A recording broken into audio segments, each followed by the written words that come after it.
And welcome everybody to episode 2 of First Look Let's Nerd with Anim RPG. Your host Jay Dumont. We're here in the town of something and we're going to continue talking to people. Before you stands a young man in a pre-war military uniform shirt. In his hands you see an automatic rifle. On his shoulder hangs an old R-147 Army radio. He looks at you expectantly. Hey, can I ask you a few questions? The man sniffs and brushes his greasy hair back with the palm of his hand. He eyes you warily, a look of discontent in his perceptive eyes. Well, let's hear it. Any work to be had in the village? I don't know. If you want an honest job, speak with the people. Someone will probably hire you. If you're really looking for honest work, that is. If not, you better leave right now. Sad to hear. How's life? The man inspects you carefully. Why so interested? Just curious. We live fine, pretty poor though. No money, no fancy stuff.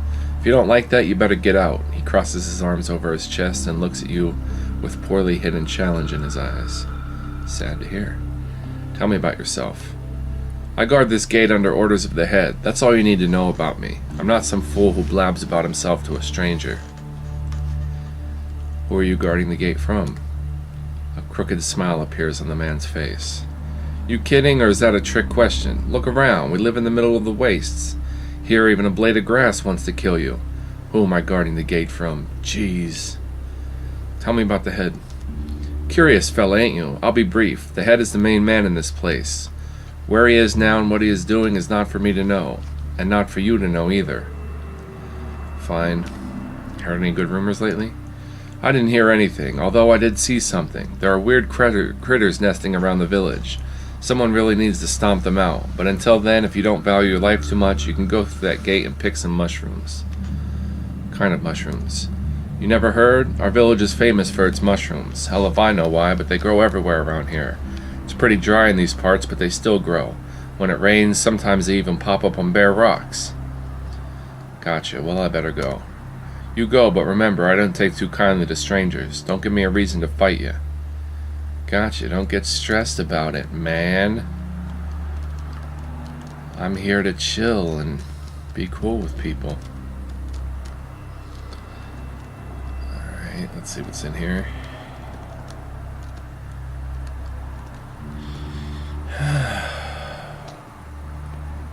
Before you stands a thin, middle-aged man. His bony face blooms with a slightly forced smile when he notices you. Good day, good day. For your perusal, guns of all kinds. Pre-war, hot off the workbench. Rifles, shotguns, and pistols from the best gunsmiths of the wastes. All my weapons are of the highest quality. If it explodes in your hands, your money back guaranteed. Hey, how about a discount since I'm new in town? Sorry, friend, my prices are already the best in the waste. If you don't want to buy anything, then don't, but I can't just slash my prices any further. It's too bad. Well, worth a try. I'd like to ask you some questions. The trader seems a bit underwhelmed, but keeps his smile in case you'd like to buy something. I'm listening. How's business? It's fair. You know that everyone in the waste needs weapons. They're invaluable. Sure, one could run around out there with a shiv, but how far is something like that going to make it? I'll tell you, as far as the nearest tavern where the local peasants were bashed or sculling with shovels, or the nearest ditch where the wild hounds will finish them off. So how does one avoid that sad fate? By purchasing a quality firearm. And where might one purchase such an item of quality? Right here, of course. Feel free to check my math on that one. Yeah. Tell me about yourself. What's there to tell? Before I came to this village, I worked in a large city to the south of here. You know, Krasno-Znameni. It's quite the city. A real center of region. So many people there. Life is bustling. After I got tired of that, I came here for some fresh air, and that's that. You pick up on the regret in his voice when he speaks. Clearly there's something he's not telling you. I know there's something you're leaving out. Maybe I can help you if you tell me what's bothering you. Oh, fine. Why bother hiding it anymore? You see, I was a big man in Krasno-Znameni. I was a weapons, ammo, alcohol, and tobacco dealer. I had warehouses in the city. I was part of the Chamber of Commerce. I had a family, a wife, and a son. The trader looks through you, his sight aimed into the past. You succeeded at finding the genuine man behind the guise of a smiling professional salesman. Well, most big men have many enemies, and I had some too, it turned out. How else could I explain the fires at my warehouses, the attacks on my caravans, and the fact that someone tried to break into my house? And even after that, my troubles kept coming. My workers started to leave me for different reasons. My guards said they wouldn't follow my caravans anymore. Some valuable contracts failed to deliver. Everything indicated someone was out to get me. No, worse, someone was out to destroy me. I wanted to learn more about my nemesis. I hired some sleuths, but whoever was behind this operation was too tricky for them to find. Eventually, I started drinking. You see the traitor ball up his fist hard like he's trying to suppress some strong emotions. The wife left me, took my son with her. I understand why, but, well, after that, someone turned in an anonymous tip about me. Claimed I was some sort of moral degenerate and ashamed of the Chamber of Commerce of Krasno-Zameni. That I worked with thugs and antisocial elements and all that. The vote was swift and I was escorted out of the city. And now here I am, just managed to get back on my feet recently. Do you suspect anyone specific is behind your troubles? Could have been anyone. Like I said, big men have many enemies. But don't listen to me, friend. What am I even doing, pouring my heart out to a client? That's very unprofessional. The trader coughs uncomfortably and straightens the sides of his dusty jacket. Hold on there, unprofessional. Maybe I can help. Well, it is possible. I see you're not a stupid man. You know people. And maybe the road takes you to Krasno-Zameni one day. Maybe you would work on re-electing me into the Chamber of Commerce? Because as clear and lovely as the air is in these parts, trading with village militia and some derelicts is very tiring, and paying fees to the local criminals is even worse. Agreed. If I get to Krasno-Zameni, I'll deal with your dilemma. Great. Okay, so the Chamber of Commerce building is in the center of the city. It's a huge building made of brick. It's huge, I tell you. You can't miss it. Inside, you'll find a trader named Alexander Sablin. He was my friend and helped me till the last. He was the only one who didn't turn his back on me. Please talk to him. He'll help me out, I'm sure of it. The trader snatches the map out of your hand and puts a neat cross mark on it, apparently where Krasno-Zameni is located. So I need to go to Krasno-Zameni, find the Chamber of Commerce, and talk to some guy named Sablin. I need to think this over. Talk to you later. Like right now. Your quest log was updated. How's life in the village? Full of hopes and dreams. No, seriously, I feel there's great potential in this place. What it needs is some laborers and building materials. You know, this place used to have a huge metalworking plant and a coal refinery nearby. It was very industrial. But any progress is being stopped by the local crime bosses. On the other hand, the local population is pretty apathetic, although nice and kind. They dig in the dirt all day long, but never stop to look at the stars. They have no commerce in their veins. I see. Heard any good rumors lately? One of my relatives is a caravan driver. He works everywhere from the Red Partisan area to the Khrushchev Badlands. Well, he told me there's a abandoned town plagued by some strange anomalies. Seems if you stay there for the night, you'll have terrible nightmares.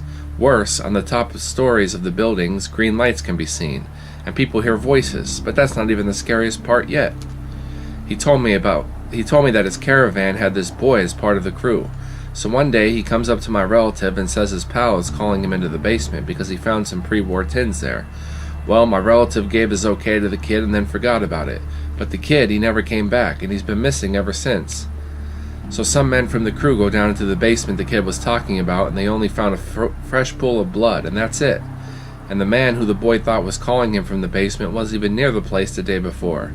Some believe that Hellspawn are living in that city now. Some others think it's home to guests from the stars. But I think the story is a great example of why you should buy a gun. Who would have known? No more questions for me. Let me see your wares.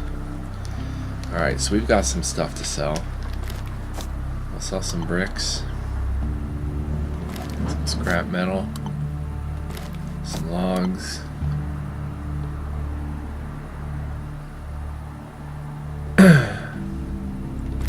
Spoon. Electrical tape, some waste paper. I don't know how much of this is used for tinkering. Maybe we should keep the tinkering stuff.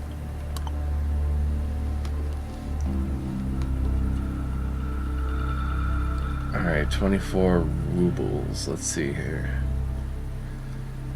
Where's your guns?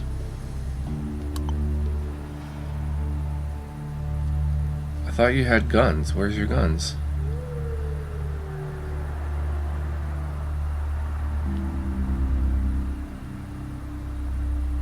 Canned meat.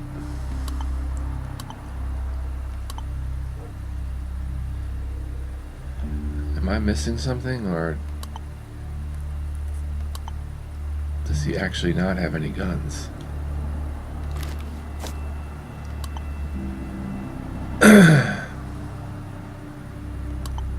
Strange.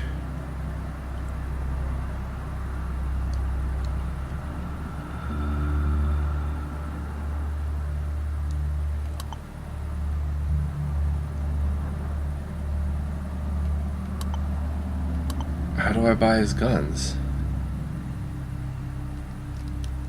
He doesn't offer me them. Alright, let's keep exploring the city, the town.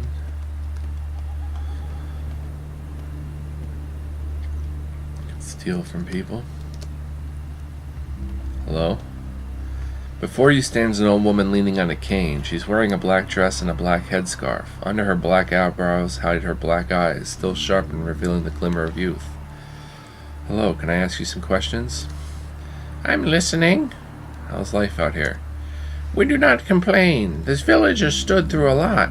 May seem like we don't have any willpower left, but I still believe the people of this village have some fight in them.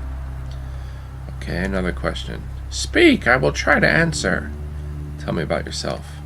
I may not be able to remember how old I am, but I still remember my life, and I would not part with its story to someone I don't really know. I beg your pardon. Fair enough. What's new around the village? If you're asking simply out of boredom, you'll excuse me if I don't answer you. But if you're asking to hear some valuable information for yourself, I am sorry, because I doubt that our village holds that kinds of knowledge. Fair enough. Heard any rumors? Rumors? I'd be better off if I hadn't heard them. Before it all, there was another life. Me and my husband, we were given a set of silverware for our wedding. It was so amazing. Oh, such luxury it was. But nowadays, beautiful things that were once loved are worth nothing. I heard that in some village far away, some man made a whole lump of tellurium into nails. Such a waste of precious metal, young man. Oh, the humanity. Yep, better go. Adios.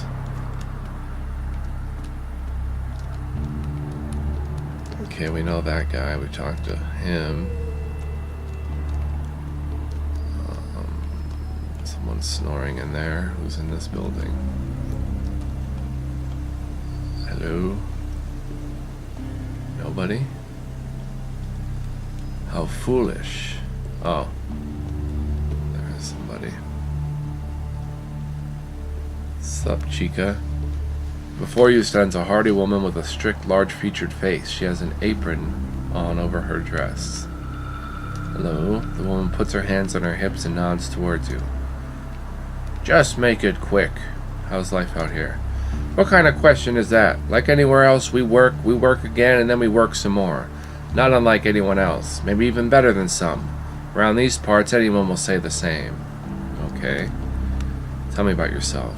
Curious, aren't we? I tend to the household. My husband guards the village treasury. What else is there to say? Well, before the war, I had a field and a garden of my very own.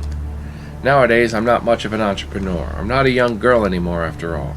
But for my love for my work is still there, keeping me going every day. You got your point? What's new around the village? Okay, I guess, and it's the main problem. If anyone asks, I didn't say it, but I think our head, Comrade Kovalev, should retire. In his best years, he was quite the man. You could say he built this village himself, but his age shows, more and more with each passing day. He can't cope with it all like he used to. Why, just a few years ago, he wanted to build a vineyard, buy some seeds from the traveling traders, build the arbors. But then when the project just stopped in its tracks, first it was too arid, and then the bandits came. The woman shakes her head.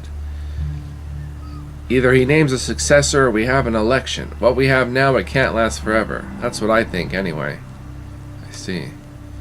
Heard any rumors? I don't trust no rumors, especially those about the radiation that some people love to spread around. Radiation is the enemy, sure, but you need to know your enemy, not make up facts about it like Viktor Pelmenyev from the Gosplan's village does. One time he had this story about talking ants. After that he saw a 6-fingered chicken. People who believe his tall tales, they will live in fear. But those who will see that the teller is nothing but a mentally ill person will become more sober about this world we live in. Good for them, I say. Oh yeah, I better go.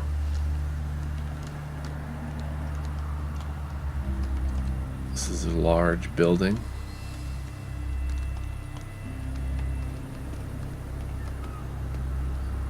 Sup, peeps? Before you stands a 50-year-old man. His rigid posture and his prideful expression contrast slightly with his shifty eyes. Seems like he'd been a small-time government official before the war. Comrade, might you be here to fix our water tower? Nope, what's wrong with it? The engine doesn't work and our mechanic disappeared somewhere, probably out drinking. Okay, I'll take a look. That is great! And the proletariat will be forever grateful for your humble cooperation. The water tower is nearby. Please check it out. I believe you'll be able to help us, comrade. Take it easy, man. I haven't fixed anything yet, but I'll take a look.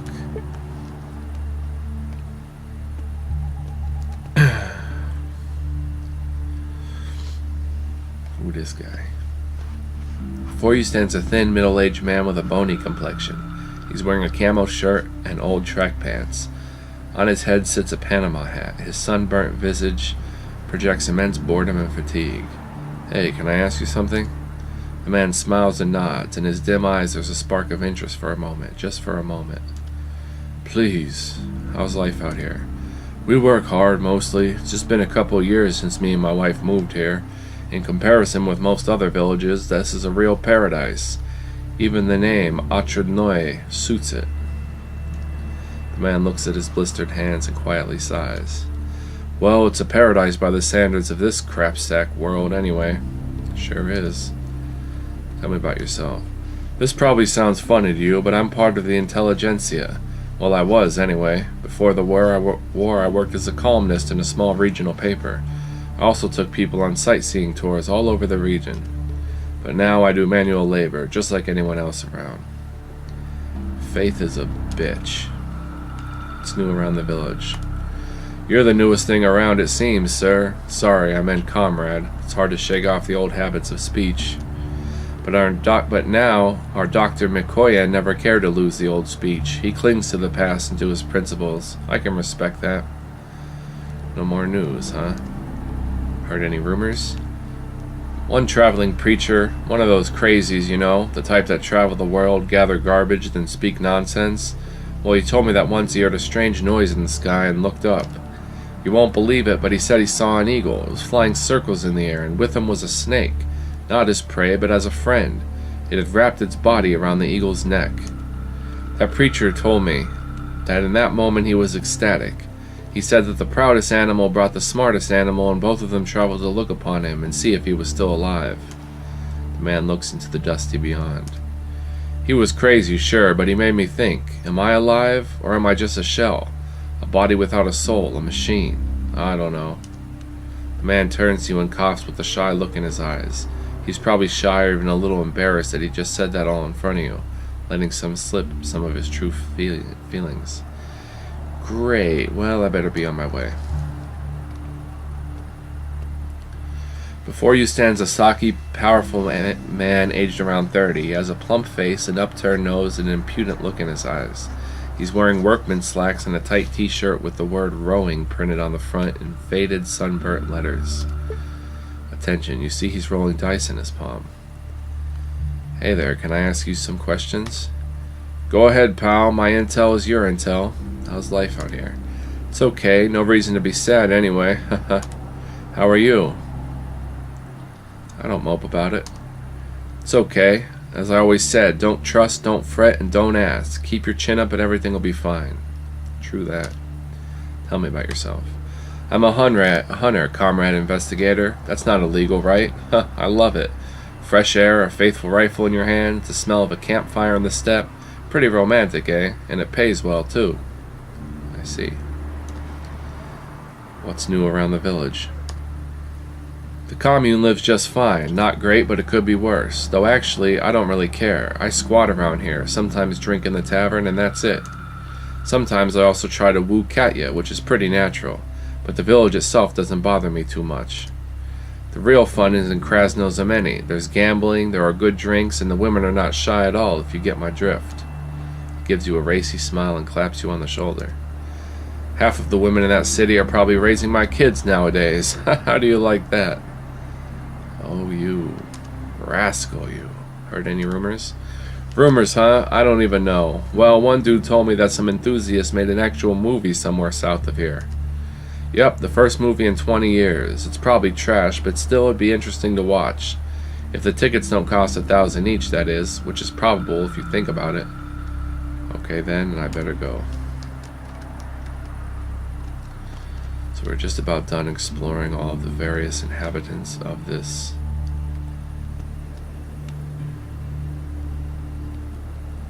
Nayo village. Before you stands the shortest woman with a kindly face. She's wearing a simple dress. On her head is a linen headscarf she wears like a bandana of sorts. Howdy.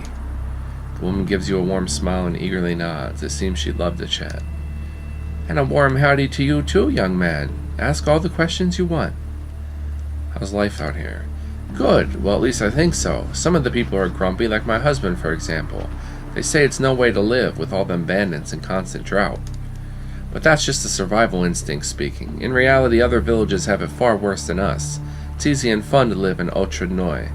If you're not scared of manual labor, that is. Otradnoy. You got that right. Tell me about yourself. Oh, there's so much to tell. Well, before the war, I was a history teacher in the village school. I love history, though I've forgotten much of it. And I love kids. It's just sad how they grow up so fast. Me and my husband, by the way, we have 3 sons. They're grown men nowadays. Each went away his own way. The older one and the second one probably forgot us already. They never visit. Both of them living in Krasno-Znameni. I'd sure love to know what they do for a living, though. Back when he visited me, I asked my eldest son, "What's your job in the city? Does it pay well?" He just mumbled something in the "Keep calm, mother, everything is fine." Same story with my other son. They probably got that attitude from their father. He is also the silent type. My youngest, on the other hand, he took after me. He's all smiles, you know, and he loves to chat. But I'm worried silly about him. He's a caravan guard, you know. I always nag him about it. I tell him to go live with his siblings in the big city. He just laughs it off, stubborn like his old dad. Okay. Sure thing. What's new around the village? There's always something new in the village. Sometimes a cow gives birth. At other times, the water tower stops working. We've also got a trader who just recently came to live here, right from the Krasno-Znameni city. The woman approaches you and whispers in your ear secretively. And also, recently, our tech specialist disappeared. He's one hell of a drunkard. Sometimes he gets on such crazy binges it becomes scary. But this time, I'm sure he didn't disappear because of his bad habit. I think it was because he was bragging his last days in the village. Bragging about becoming... She stares around before staying. Becoming a millionaire. Quite the mystery that, right? Just like something Sherlock Holmes would try to solve. Sure thing. Heard any rumors? I heard from the other gals, but there's a place called Algier. It's sunny all year long, you know, and there's women-only resort built there. Wow. Must be amazing to get some rest in such a lovely place. Just but that husband would never let me go, and even if he would, I would not trust him with the household for the time I'd be away, even if it's just a week. That's concerning, thank you. Alright, husband. Wake up.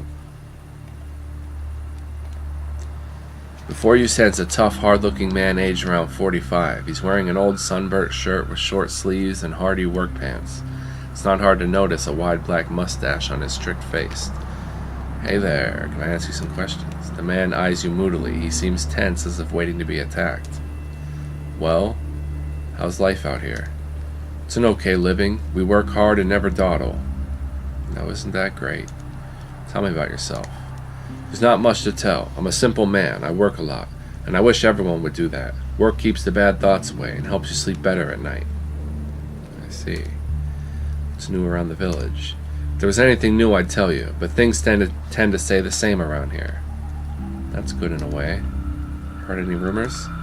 They say some cult in Krasno-Znameni city that helps honest folk. Sounds great, right? Still, I don't trust that kind of charity. Maybe I'm wrong about them, but it seems they have some sort of agenda. A shady agenda. I see. Well, I'll be on my way then.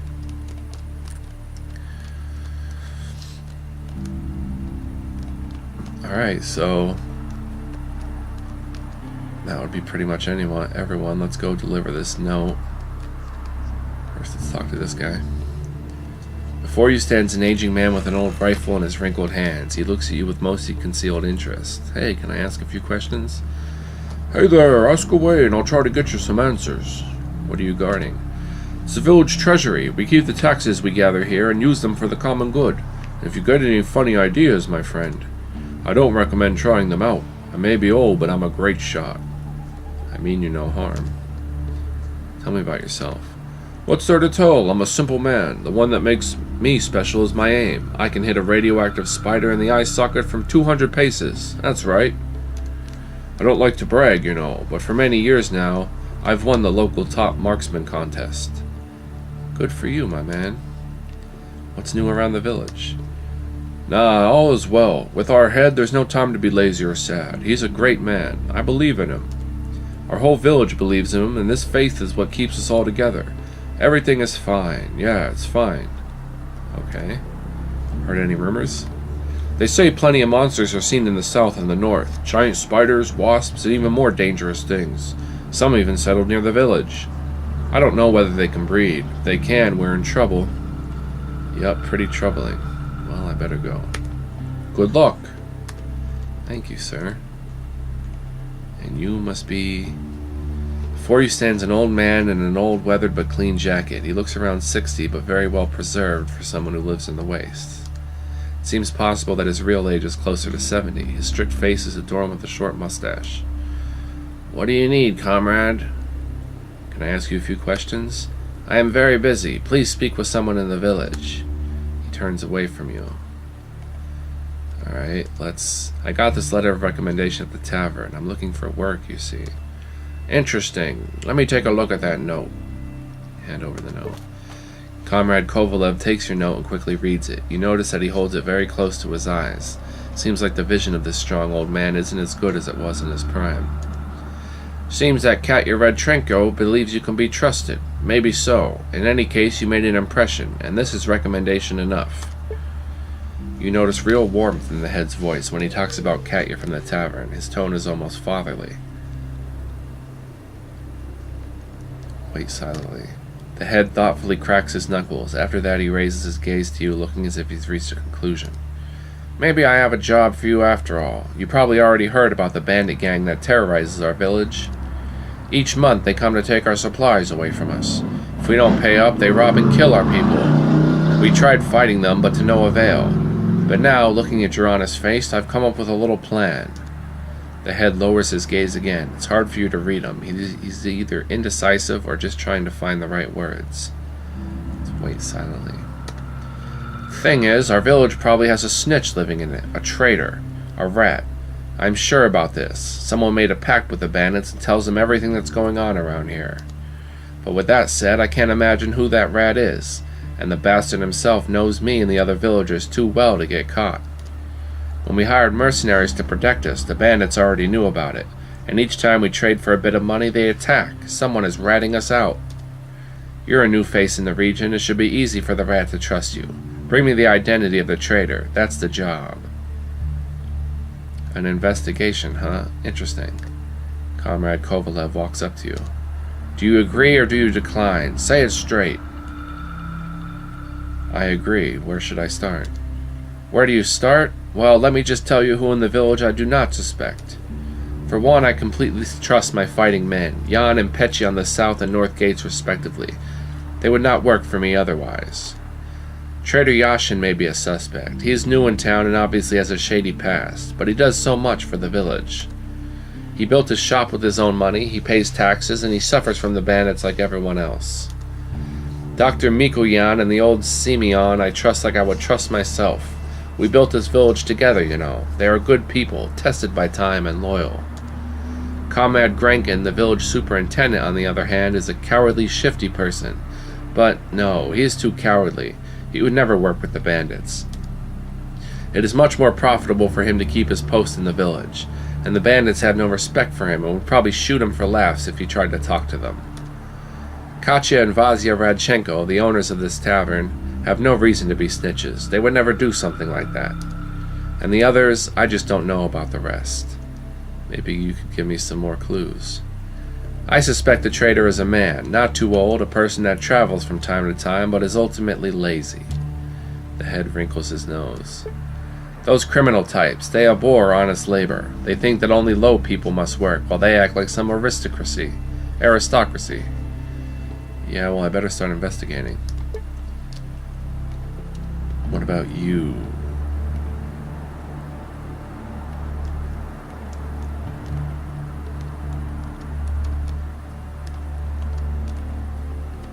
Alright, so my first inkling in this gorgeous and smooth game is to head over to this feller. How about a quick save? Save early, save often.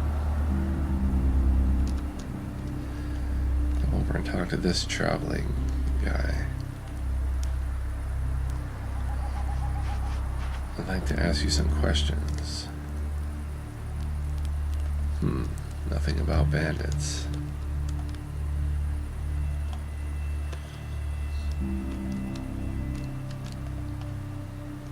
I don't think I've met the superintendent. Cowardly superintendent. Look in the trash can. We'll take it.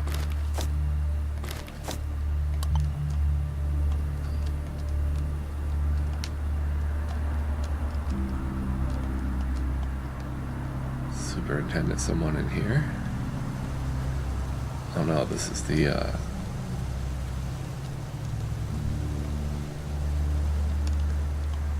where's the water tower? Here's the water tower, okay. You turn the handle, but this thing doesn't work. Maybe you need to fix the pump first. The engine is not working, it must be fixed. Success, you fixed the engine, now it's time to turn it on.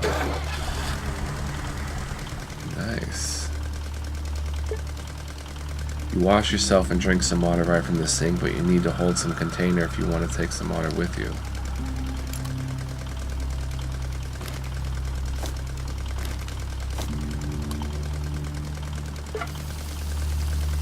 Quickly fill the container with comparatively clean water.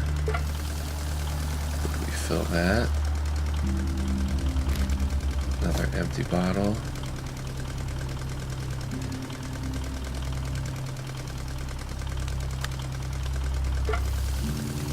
Cool. Alright, I fixed the water pump, because I'm pretty good with technology. Who asked me about that? Was it you?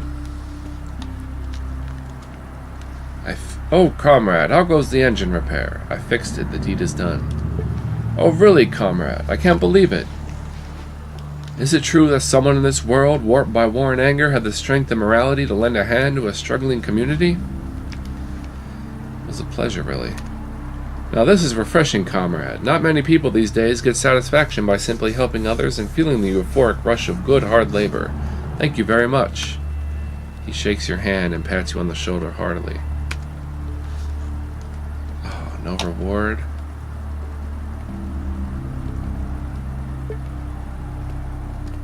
Took 16 HP damage from poison. We better drink this antidote. Yikes, poison is serious.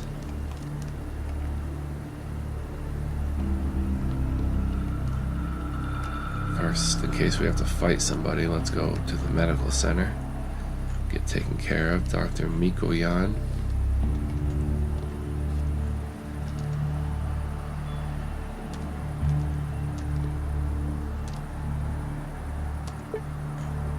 Thanks, Doc. Alright, so we have the possibilities with the bandits. Let's go talk to this guy, Yashin.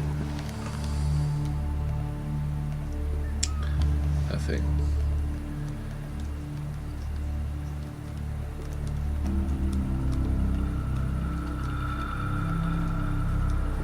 What was in here again? Have you cut a deal with the bandits, woman?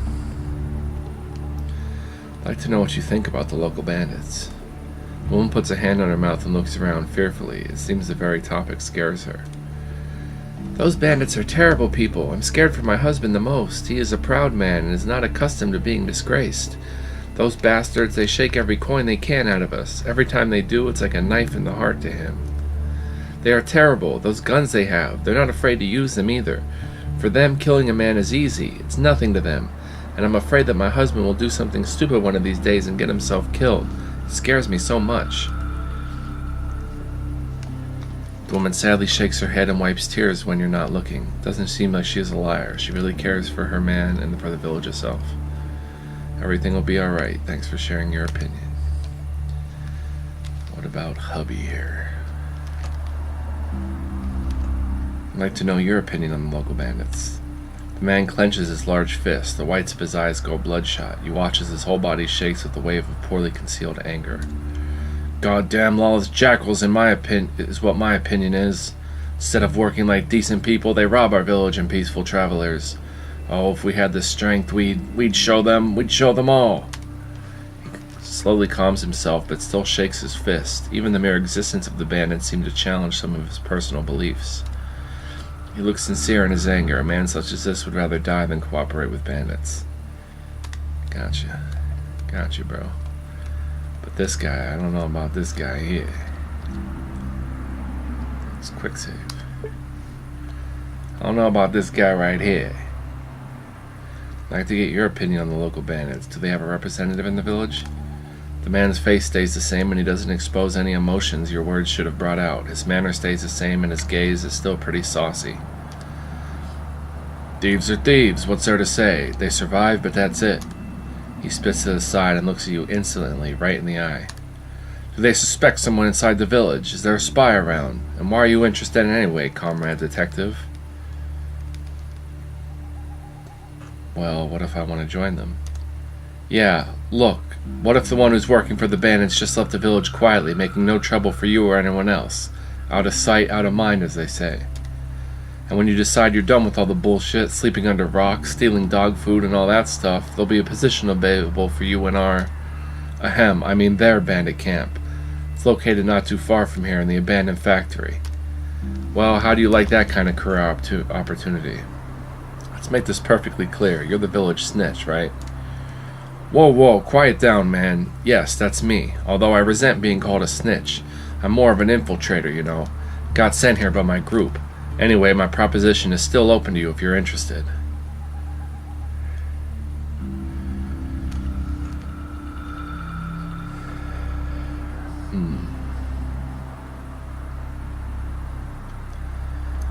I have a counter proposal. You pay me and I stay silent about what I just heard. Fine, you damn mugger. So much for honor among thieves, but what choice do I have? Here, 50 rubles. I don't have any more. Thanks a bunch. Now you stay right here. I need to think our proposition over. Just think quick. I'm getting pretty nervous about Kovalev hunting me, so I won't stick around here long. If I see you leave the village, don't expect to find me here when you come back. I'll meet you at the abandoned factory. Sure, just don't leave yet.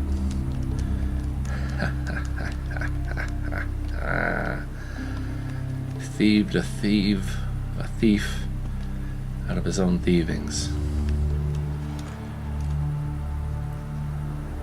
Back already? Any news about our plight? There are some. I found your snitch. It's Grishka, the young guy hanging around the village. Kovalev slaps his forehead with regret. He looks angry but also strangely shy, like he just did something stupid. Of course, it was so obvious. The man drifts all around, never works for the benefit of the village, and speaks with characteristic street jargon words. Oh, I'm really going blind in my old age. Why, just a few years ago I would have spotted him right from the start.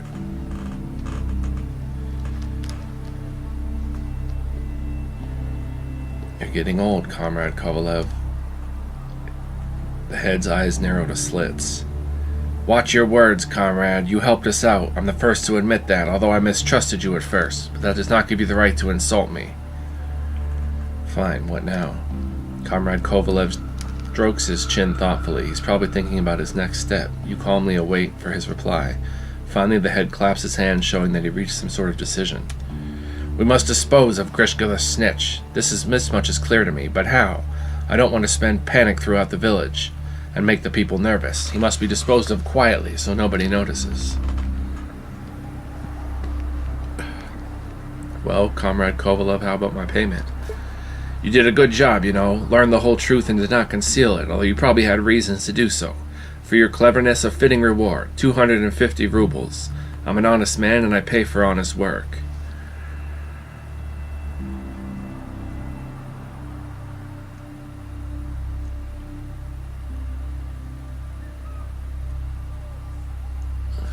Can't have it any other way. Nobody should forget the truth, even if you lose as a result.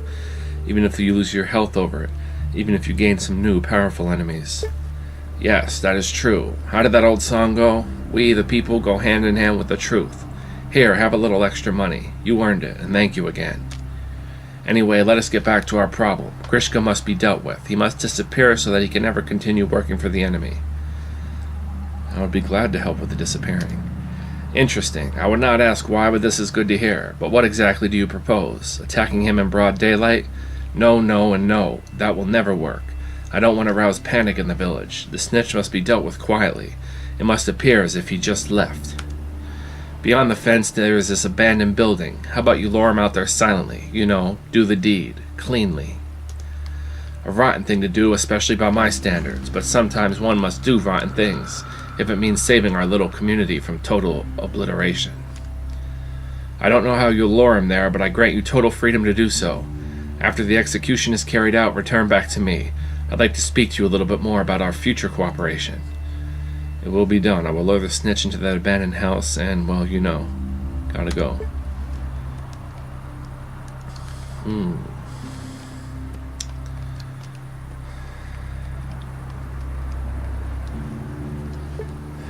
It's getting interesting.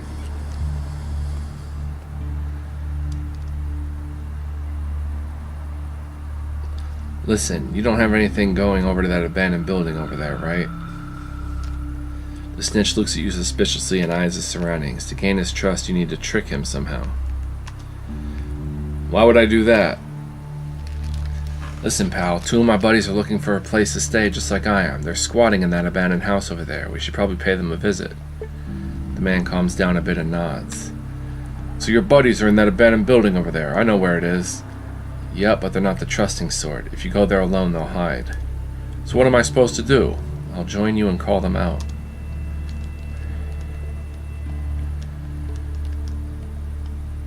Am I gonna punch and kick this guy? He doesn't have any guns.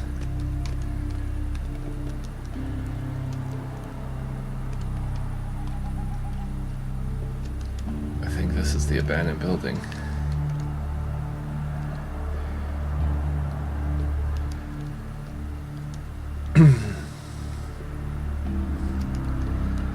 Kill a man.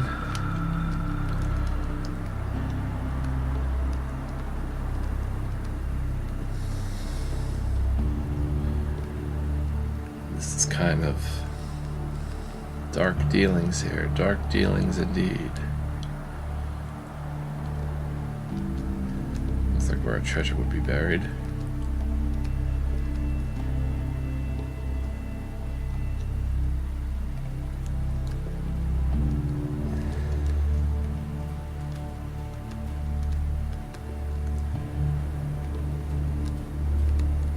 Join the bandits. Alright. The man looks around sheepishly and covers from any noise he overhears. Oh, what's going on?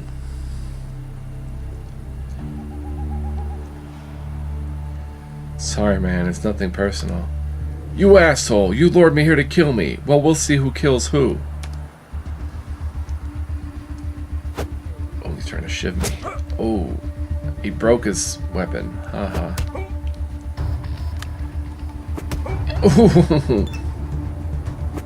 Oh my god, it was right in the head.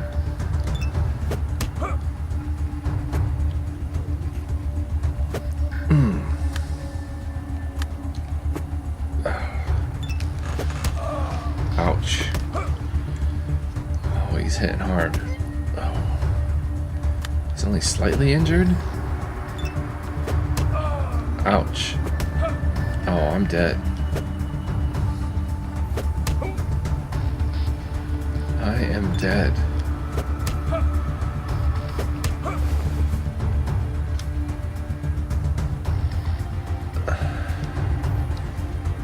Death has claimed you, and now it is up to the scavengers to decide the fate of your lifeless body.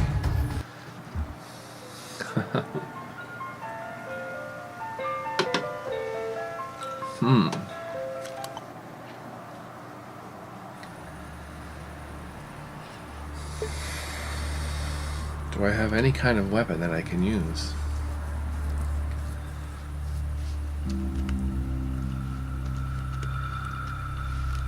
I'm not very good with anything. Oh, if only my melee weapon... Wait a minute, I can probably use this rusty knife.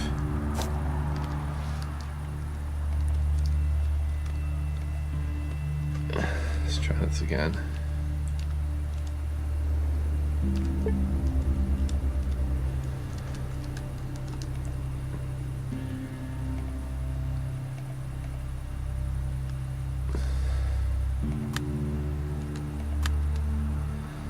Stab and kick, baby. Stab and kick. It recommends 45 ability, but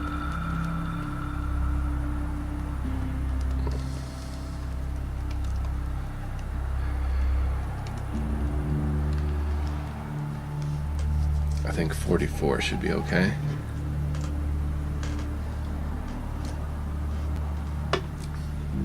I can poison him with the rusty blade.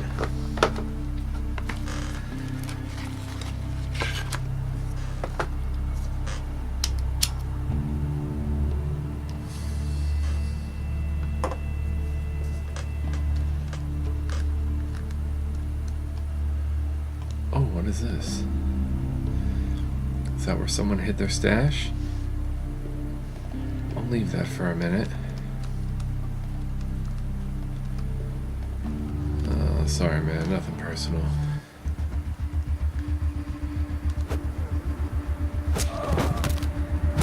Oh, snap! Whoa! He just shivved me. You have fallen all of your dreams, hopes, and ambitions, as if they never were. Man. To level up more. I got lucky the first time his knife stopped working. Broke. But I can go back to this rock here.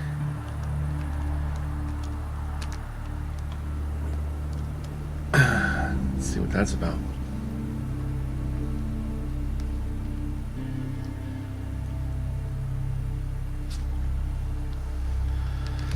The stone in front of you looks like an ordinary, unassuming rock, big and clearly heavy. It's one of many in this rocky land, but there's one detail that makes it stand out. Someone's cut on the initials BS.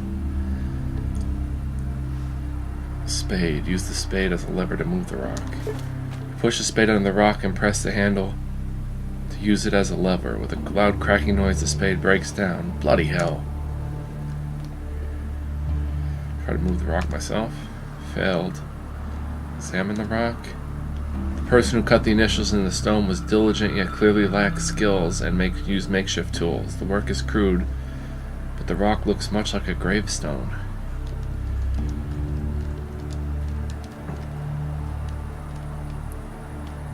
That's the secret stash, and I don't have the strength to do it. Listen, man, can you help me kill this guy?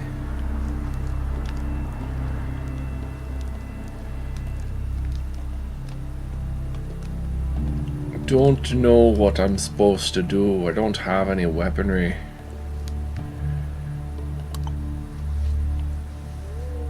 I thought he sold guns. Where are the guns?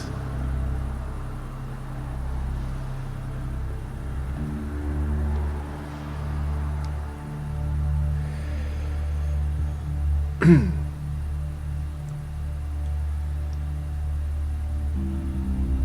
have no guns, man.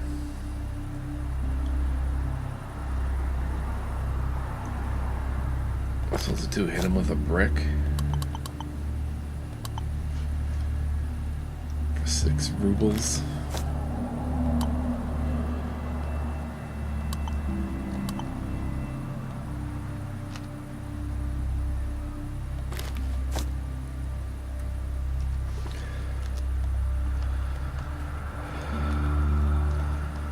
Well, I guess I could smash him with the brick.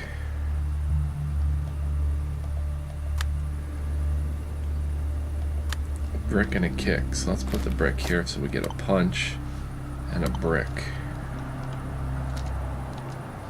Snuggle.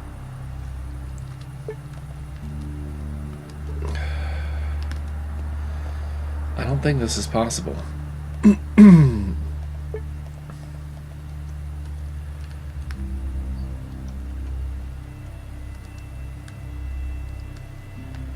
Unless his shiv breaks.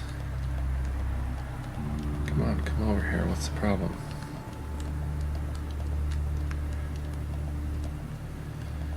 If his shiv breaks, we've got a good chance of taking him down. But he's also skilled in the brawling arts.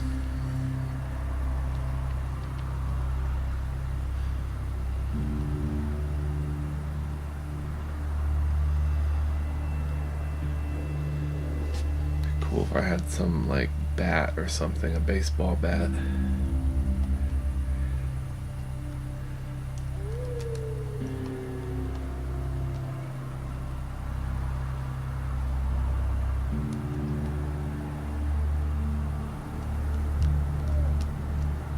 Man, it takes forever to get here. Alright, let's make a separate save.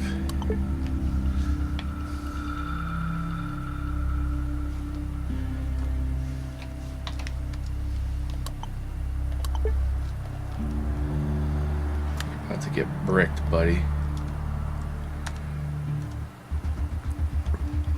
Miss.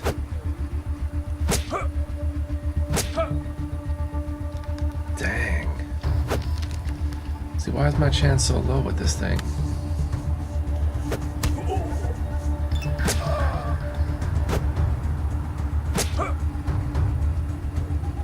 I'm done for.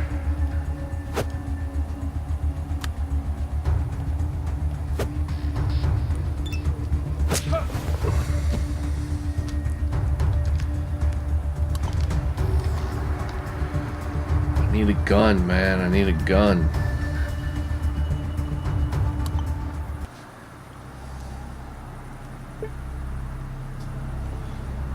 Or some armor, man.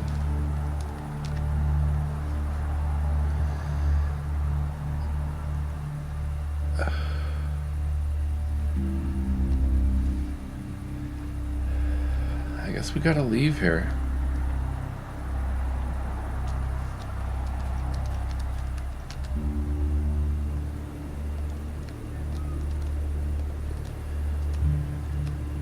Nobody's got a pistol for me.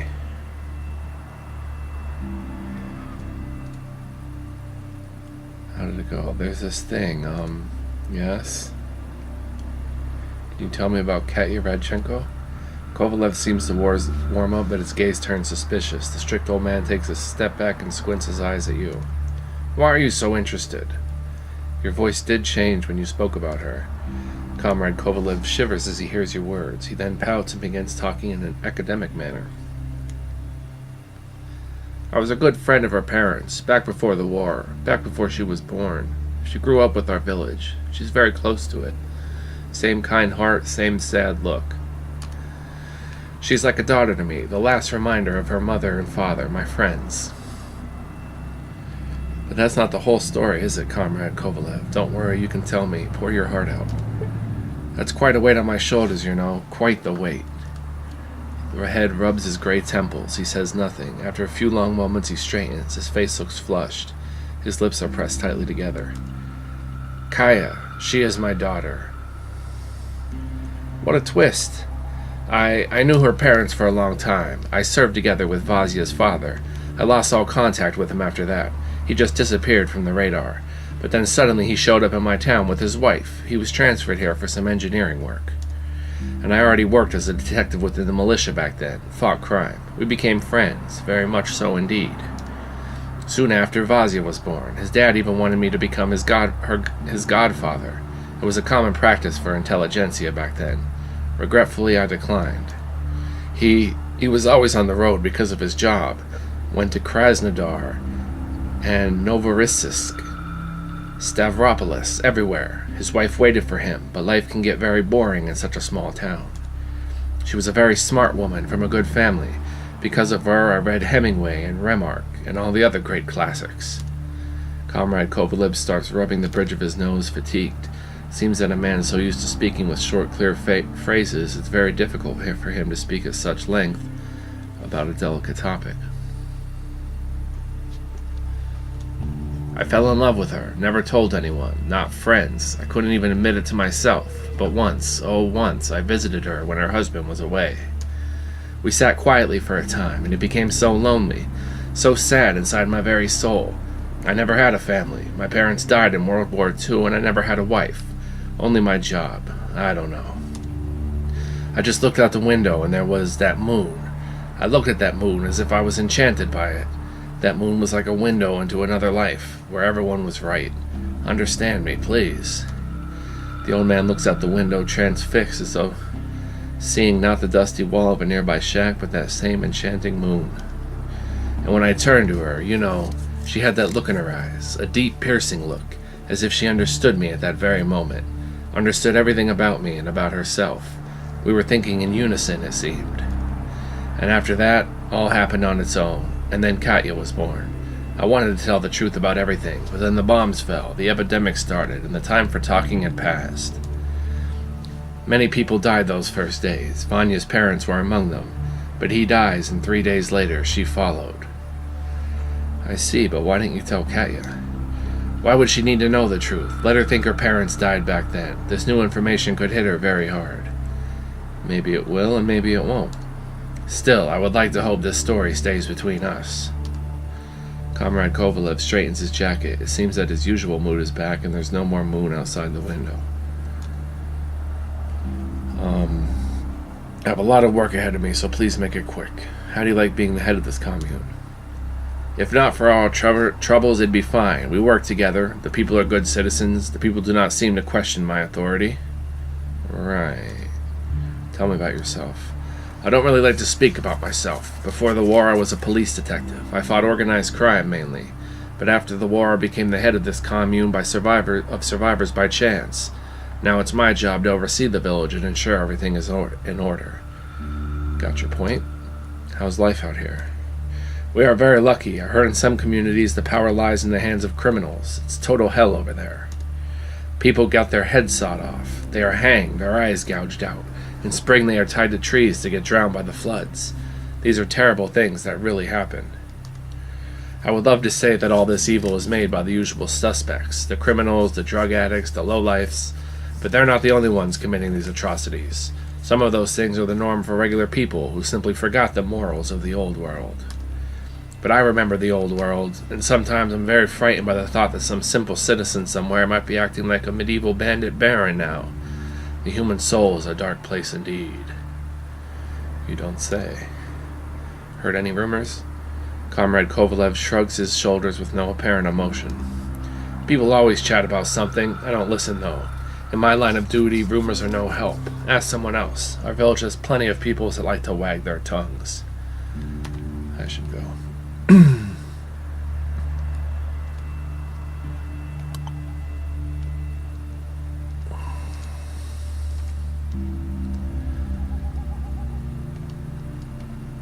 Can I barter with Kovalev? That's what I meant to try. No.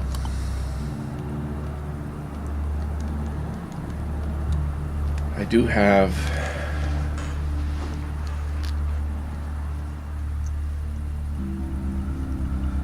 a shotgun, which I have just no chance to use. Is there any ammo in it?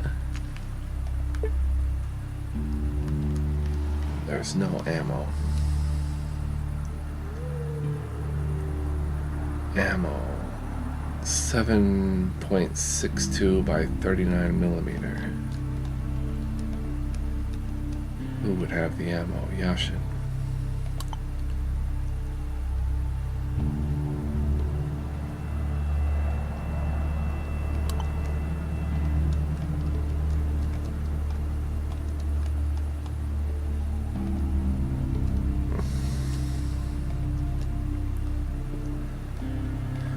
Old man, do you have ammo for it?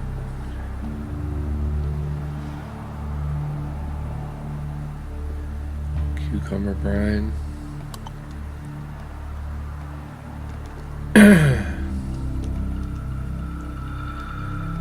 Let's talk to Katya.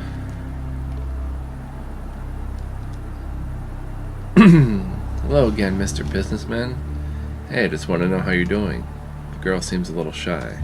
Not too bad, but thanks for asking. Great to hear.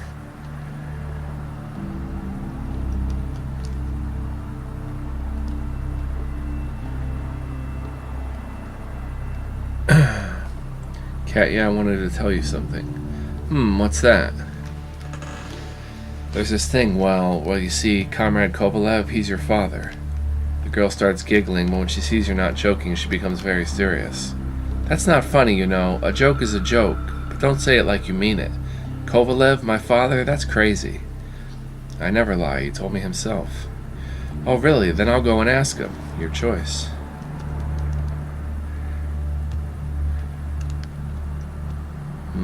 Katya's looking good.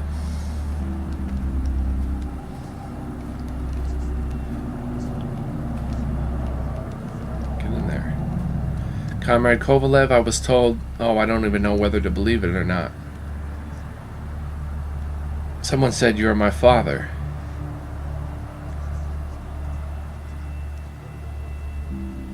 Oh, well. Those words flew out. There's no turning back. Oh, what a shame. What a terrible shame.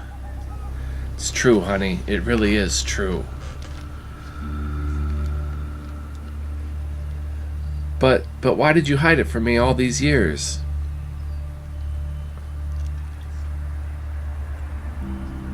Well, what can I say? I've been in a relationship with your mother. It was only once.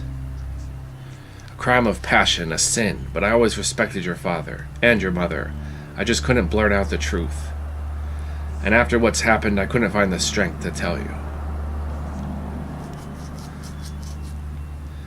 I have almost no memory of my parents. I was too little when they died. You raised me and my brother yourself. That was the least I could do.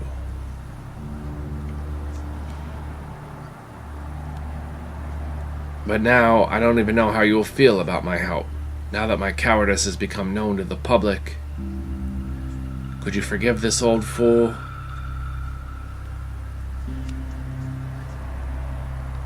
Sure I can. Why not? This is foolish. You were always like a father to me anyway. It's just that it's so sudden. It's too much. I don't know what to say anymore. The girl starts crying. Old man Kovalev embraces his daughter. A single tiny tear rolls down his own cheek. Hush now, hush. Mumbles incoherently. No hugging animation?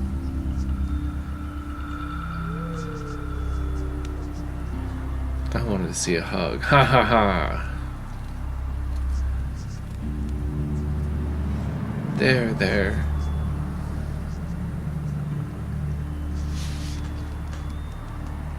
I'm just gonna get some mumbling incoherently. This can't be. Kovalev stealthily wipes his tears away.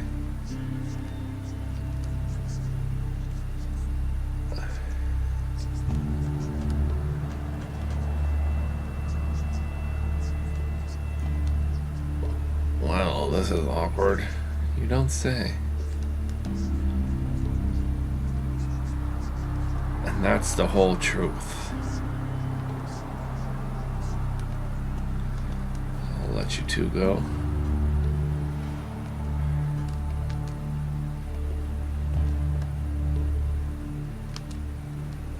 Is it true that,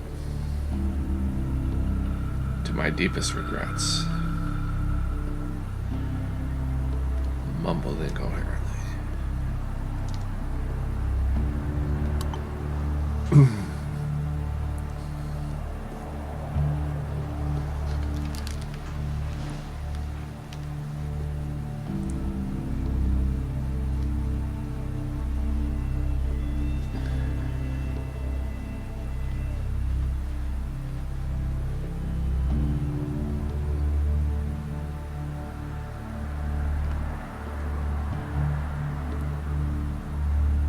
Let me get a pre-war vodka.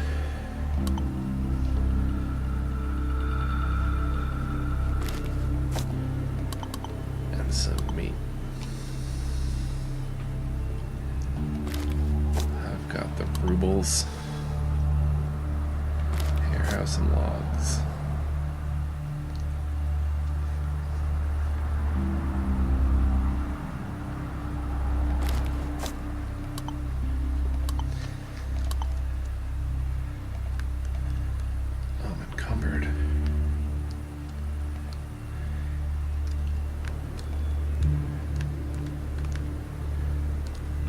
Cook this meat and then I won't be encumbered.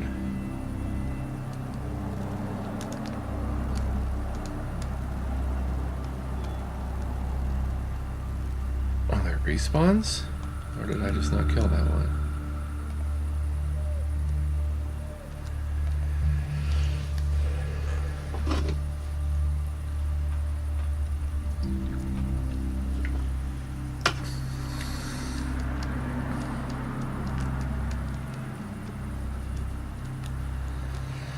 So he gave me a shotgun with no ammo.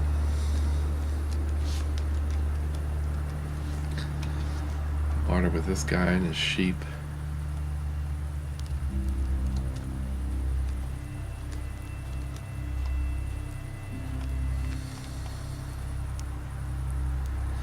Before you use a cozy campfire, it'd be great to warm your bones before and maybe even cook some food. Let's roast some meat. Good portion of roasted meat can restore your invaluable health. Cool. Well, it's no secret that roasted meat tastes much better than the canned one, not to mention raw meat. You lick your fingers after the meal, feeling that your life forces are returning to you. You also gain a little bit of that culinary experience. Excuse me, cool. Do you have anything? Tea? Waste paper? What is this here? Toilet paper. It's valuable stuff in a wasteland.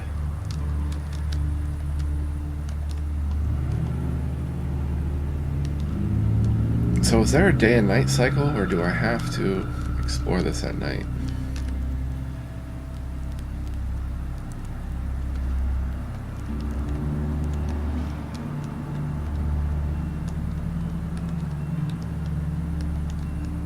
Can't you still mumbling incoherently in here? No. Hello there, glad to see you. How's your relations with your father? Still can't believe Comrade Kovalev is my father, I really can't, but I'm so happy now that I know the truth. He is happy too, I think. And my brother took the news even better than I. Amazing, simply amazing. When one door closes, another opens, as they say. And it's all thanks to you. Thank you so much. Happy for you. Well, time to go.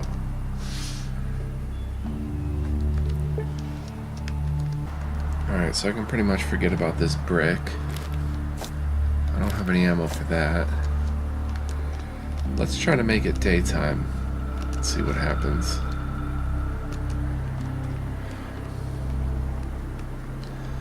Although I should try to drink that vodka and move this rock.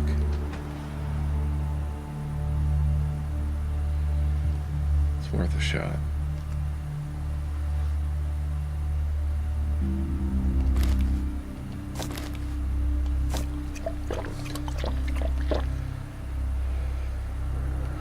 Failure. Dang it, now we're drunk. Let's go sleep it off. Interesting, does someone sleep in here? Or is this bed just for show?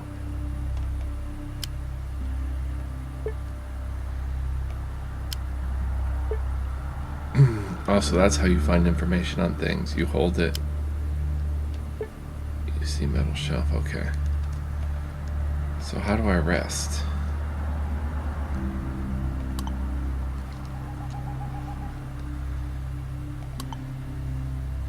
Rest.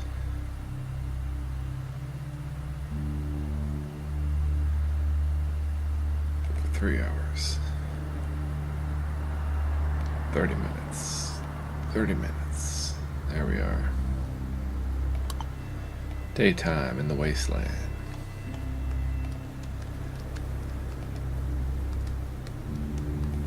Who's this guy? Oh, it's Kovalev.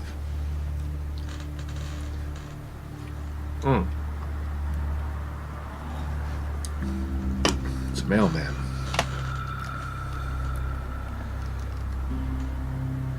You see a bearded man in a police cap and an old duster. On his back sits an old travel bag. Judging by the sheets of paper stuffed into the bag, this man is a real-life postman. Hey, buddy, no letters for you, I'm afraid.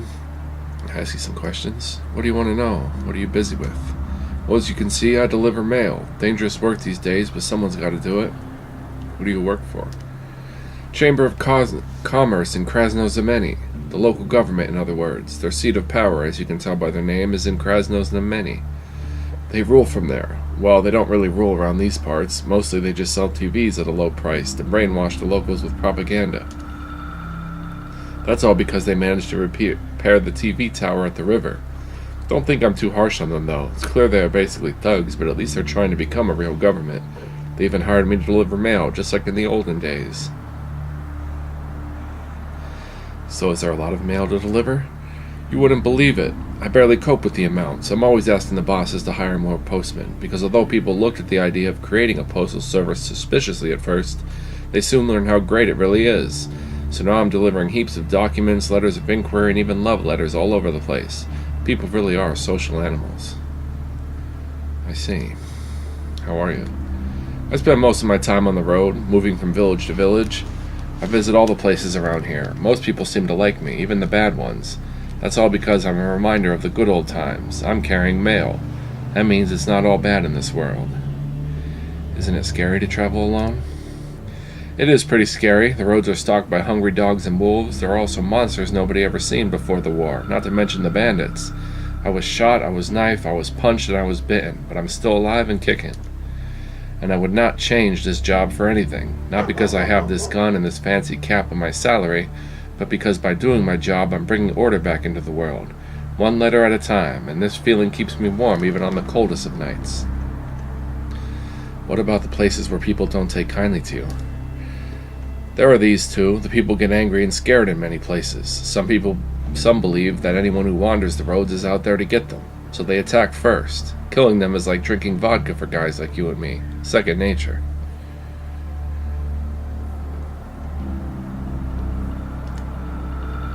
Where are you heading from? Where else? From Krasno-Znameni, our main city. I have my office and my home there. For 15 years have I lived there.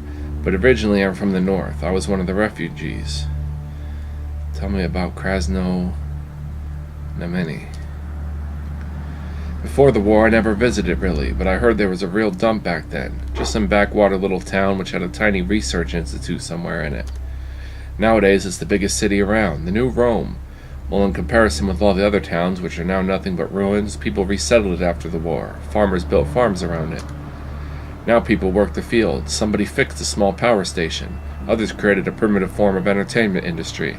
The city square is also in good condition, and the old research institute is now home to the mushroom cult. Don't really know anything about these guys, but they say they do charity work around the wastes. I see. Heard any good rumors?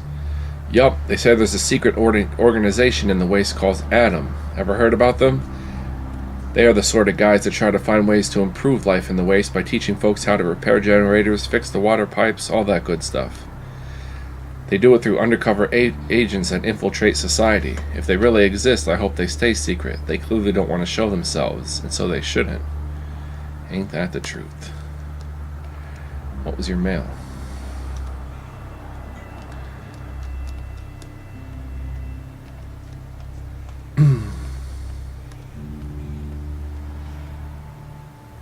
Can't arrest me. I'm a citizen of Hesperus Star. I'm not under the...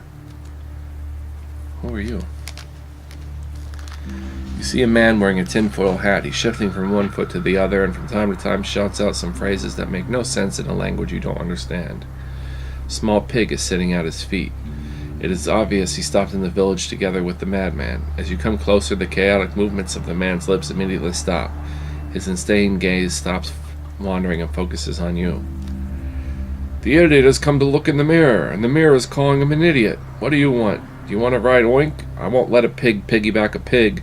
This would have been wrong. Bring me a human and Oink will give him a ride. For money. For an expensive coin to get its daddy some firewater. What's wrong with you? Right. What's wrong with me? Everything's right with me. Ricky-ticky-tabby right. Let me rephrase my question. Tell me and I'll listen. Tell me about yourself. I spit on you, damn you. Don't come to me with this issue. This is wrong. Ouroboros, blue worm, nameless, born adult turned idiot. Walking after a flying arrow, he can't see himself. Look at him talking to us as if he were real, choosing 1 out of 5. 1 out of 5 is the best case scenario. When the fat one is not too lazy, he sees himself only from the top and never with his own eyes, and he dares to approach us, you fake facsimile. I'll make you go away, and Oink will chase after you so that you don't stop running. I'll squash this silly facsimile. Ukaka! It frightfully resembles the diabolism that has been described since the ancient times. It's an absurd assumption, however. Tell me your name, demon. The man's eyes with a blank look in them suddenly focus on you for the first time during your conversation. He clenches his fist, arches his chest, and makes a step towards you. Enough of your lies. Man, ask the names of the girls at a village dance, not mine. Who do you think you are? What, you want to insult us? By the way, we haven't been introduced. What's your name? You're stepping back frightened because right after your words, the old man's face gets distorted with a truly satanic grimace. His blurry eyes pop out of their orbits, the lower jaw hangs down almost to the man's sunken chest, his yellowish tongue rolls out like an oily piece of cloth. The voice you are hearing following this transformation sounds nothing like the one the old man spoke in all this time. The voice is polyphonic in nature. It's composed of thousands of voices that screech, hiss, roar, and howl in an uneven unison. The madman's pig, who's seen a lot in its life, moves 3 steps away from its master, frightenedly pressing its speckled ears against its head. Our name is... The next word sounding like something that has its roots in your native language, but at the same time is incredibly alien, making you shudder. Monoclone, scavenger of the steppes. Why are you summoning us, you ugly freak?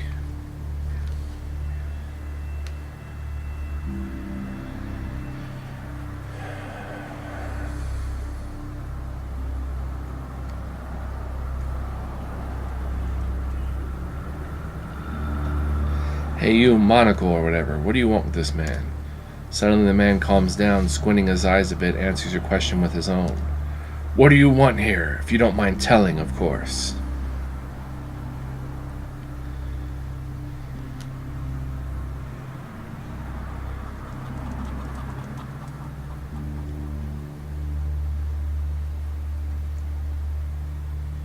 I'm just traveling and I came across this village. Ah, you're not telling the truth, brother. You're not just traveling. You've got a path you're following. You might not see it yourself, but you have it. We all have one. You're no exception. But I can feel that yours is more interesting than most people have. It's more windy. And now, please excuse us. Suddenly the man begins laughing like crazy and dancing in one place, occasionally shouting short phrases in a language you don't understand.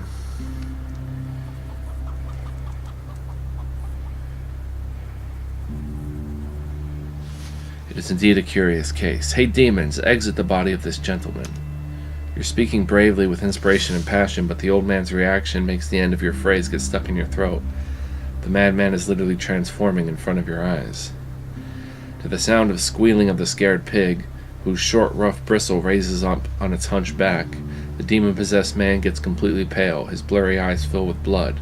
Several blood vessels burst under the parchment-like skin of his hollow cheeks, covering his horrendous, unnatural-looking face with a crimson web. He doesn't just pronounce, but more like vomits his next words. Damned, die! May your whore mother turn thrice on a rod! May your kin die out, scum! You're burning me, you dirtbag! Ay-ya! Leave this proletarian alone, you counter-revolutionary being. The madman is hissing and hiding his scared eyes from you. Give me another home and I might leave. Where will you invite me to?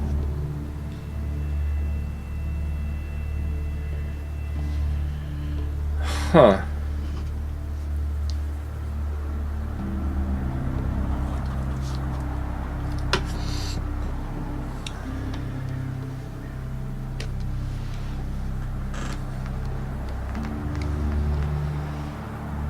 You won't get any home here. Go back to where you came from. Ouch! You slave of God. Ooh. With the speed unusual for his worn-out body, the madman suddenly hits you with his fist right between your eyes. The hit is so unexpected and fast that you get no time to react. For a moment, the world around you gets dark. When you open your eyes again, the old man is watching you with fear and gratitude simultaneously. The madness has completely left his gaze. You get up and dust yourself up while trying to understand what had happened to you. A clear answer just wouldn't come to your head. However, you could swear that you're feeling someone's unseen presence behind your back. Soon enough, though, this creepy sensation goes away, leaving behind just a strange burn in your throat and dryness in your mouth. That's weird. A shaking old man in a tinfoil hat is standing in front of you. He's looking at you in awe. Oh, excuse me. Oh, my savior. Let me kiss you right on your lips. You don't want to? Well, sorry. Old habits. What was it you wanted? Tell me. How are you feeling? Much better, I guess. It's a bit of an unusual feeling, but I'll get used to it. Thank you once again. I ask you something away. Ask away, dear. Tell me about yourself. Remembering so hard. I close my eyes. I feel like 100 years ago, when I was just a plumber, Maxim, and it's only now that my eyes are open for the first time. What the world is like, I won't say it's unknown to me, but it's like I saw it through a dream before, through a smoky glass, and now it's so sharp. Ouch! It cuts my eyes with its truth.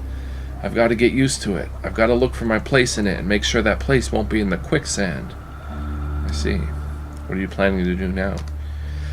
I was wandering, looking where to apply myself. I came to a hut of a lonely woman. I knew her. I had seen through the veil that had been over my mind before I met you. There was need for someone who'd chop the logs for the autumn. I became that someone. I was warmed up. It was warm. I ate some food there and was given some for the road. Can surviving on the kindness of strangers become one's profession? I'd like to think so, my friend. I'll find that woman again now that I'm clean. Good luck. Can you tell me about the village? This place is called Atradno, and I understand why. I found myself here. That's a joy. Thank you, my friend. But I shouldn't be here. An ectopic pregnancy. I was thrown into the world not where I was carried to the term. I guess I'll go home by the evening, but maybe I'll come back to have a walk and play some pranks and to watch. Everything is so crispy clear here. Don't get carried away with your pranks. What rumors are circulating here? The most surefire rumor is the one a lot of people know about. A different rumor is made up. It's just a figment of imagination. As the scientists put it, a phantasmagoria, or in other words, a puzzle of the flesh. Fruitless, fleshless. It can't get far. A good rumor is one with solid truth to back it up. Both, a smart and a stupid man will tell it to you in different words, but with one and the same core. Beware of the rumors about crazy and horrible things that fly off many a tongues, mate, my friend, because their core has not yet been touched by the worm. Yeah, I'd better go. I wanted to put the demon in me and see what would happen. Alexander? Who are you?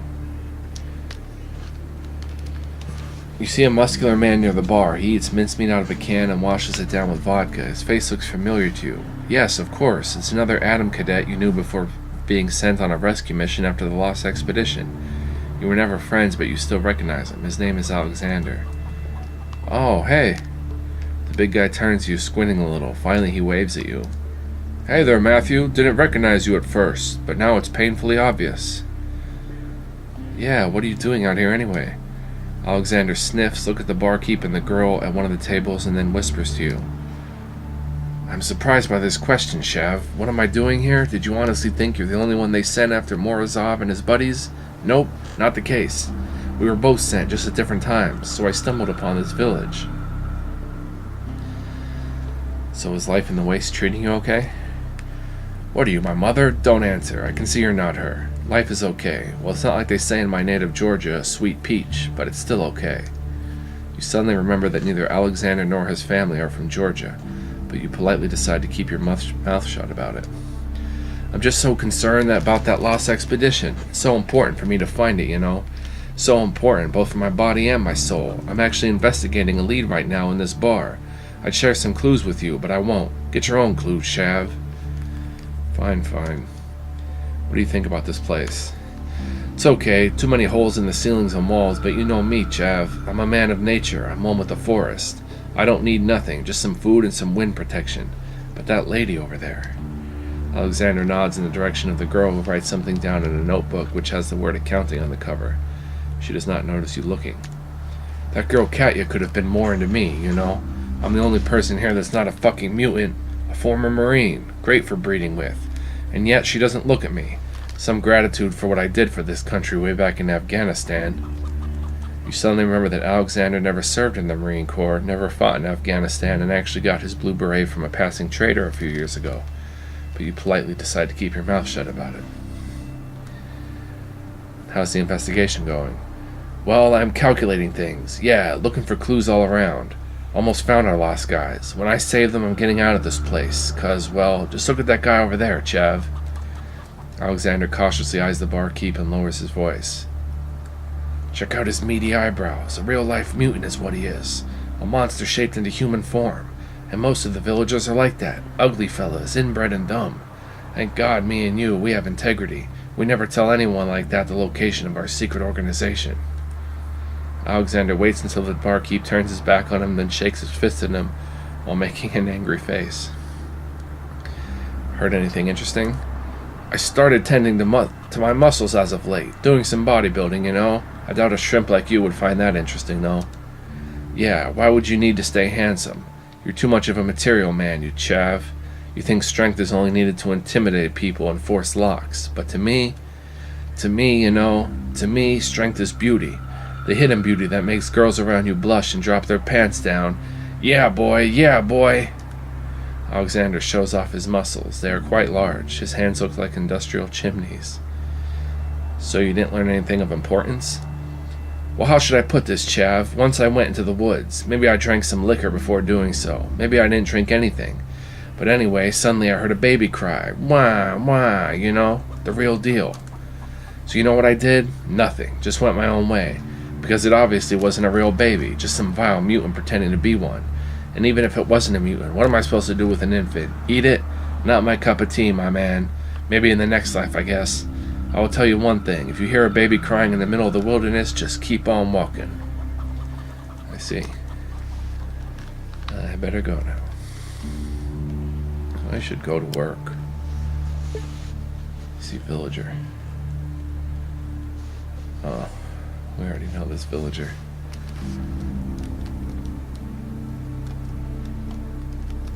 You should go to work, sir. You should. I'm radiated, so it's time to visit the doctor.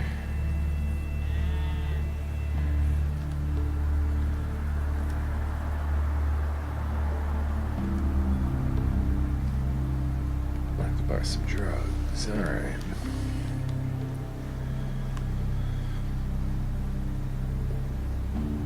How do I get rid of the radiated status?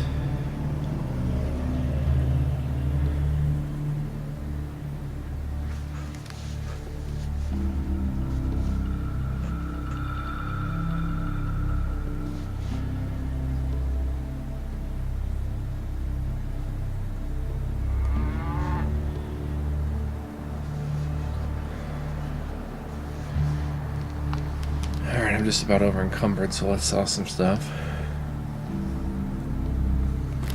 brick isn't going to do me anything.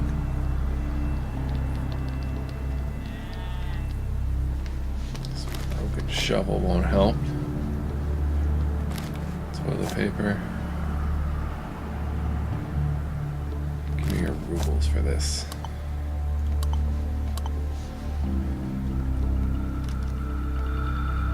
What's this? Old woman.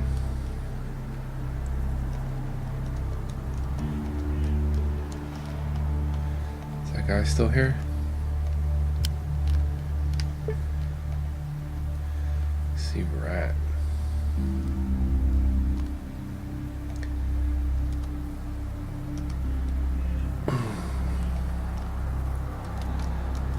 Well, I don't see myself being able to defeat Rat, and I don't see much more of a point of being here.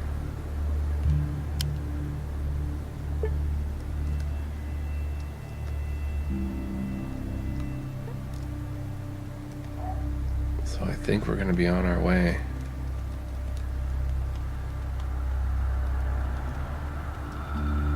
To the next town or city.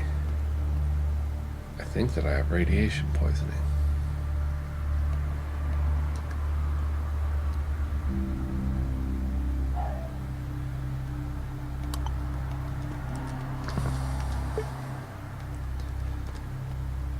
From that demon.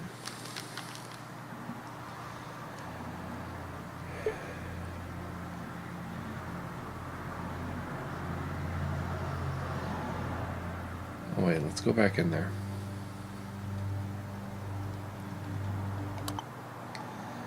Very much Fallout-esque with better graphics. Someone told me there was a fisherman over here. There he is.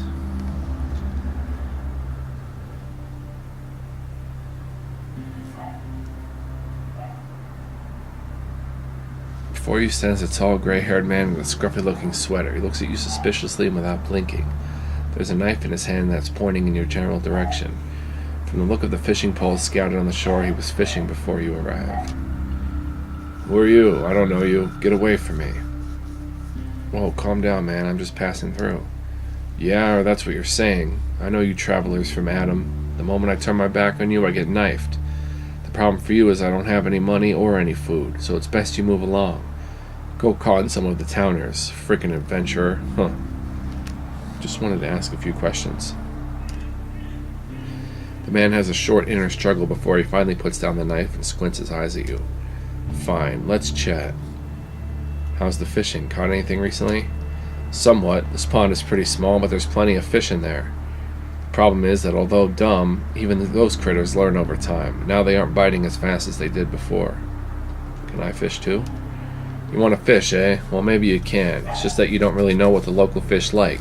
The real gourmets in these parts. No worms for them. They like bait made from all the critters around. The giant ants, wasps, and spiders. Well, there's plenty of those around. Fisherman gives you a crooked smile and spits through his teeth.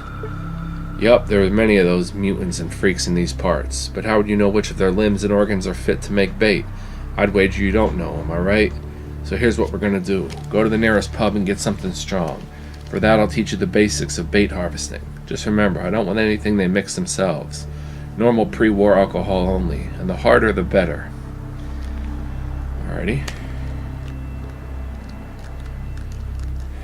So I guess this is kind of like Gothic, where he's going to teach me to take animal parts out of the animals. Trophies and whatnot.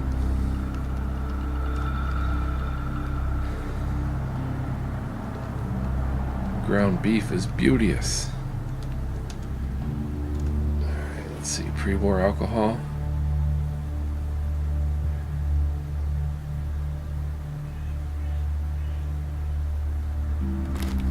Let's get a bottle of wine.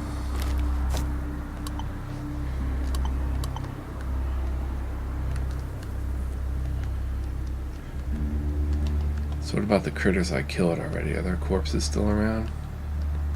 I wonder.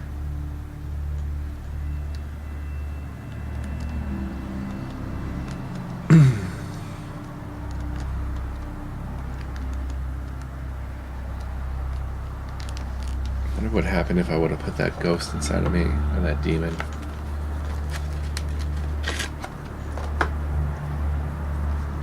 You were asking for some liquor, weren't you? Look, I want some pre-war vodka. I don't care if it's cheap or expensive. It can be even stronger than vodka, but it's got to be pre-war made. Oh, what? I drank the vodka.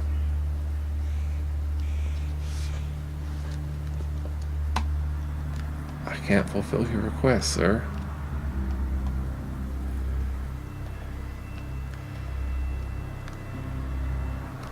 I went and drank the vodka.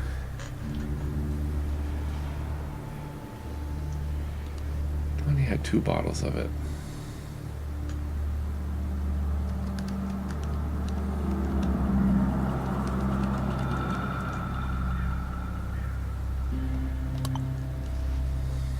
No.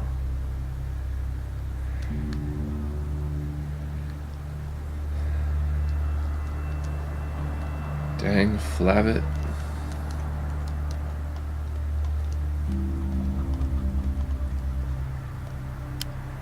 Who's this woman?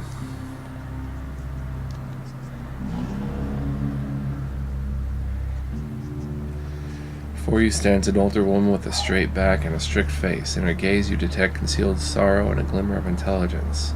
Hello? The woman smiles, more with her eyes than her mouth. It seems your personality has won her over. I'm listening, loud and clear. How's life out here? Could be worse. My husband and I know this one man who lived in the Jankar village. Well, it was really terrible there. Thieves all around. He was the only civilized person out there, the only one who could read. He retold novels to them, Dumas, Conan Doyle, Wallace, and others.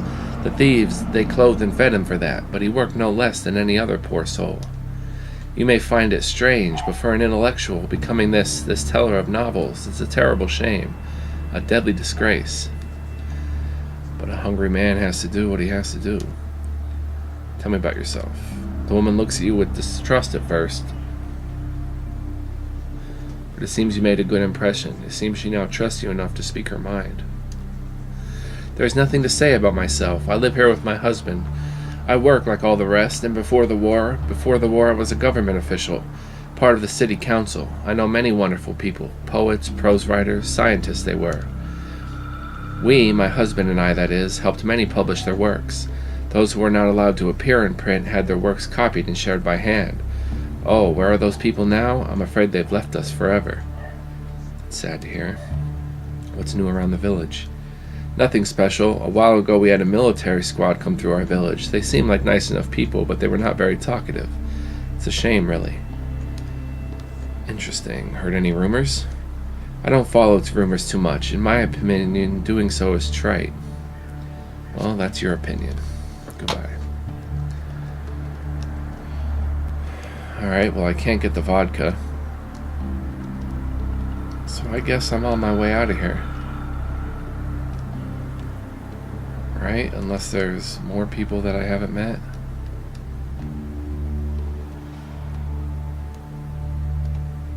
Don't really know what else to do.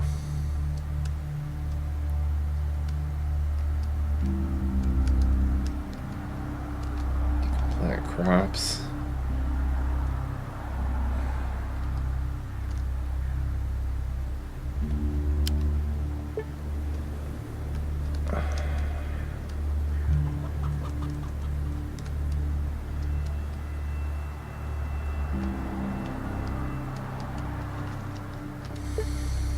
We'll look for pre-war vodka in a different place.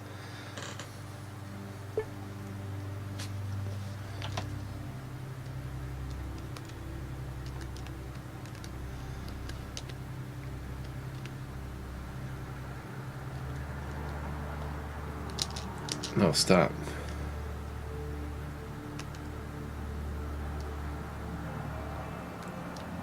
How do I see the areas around?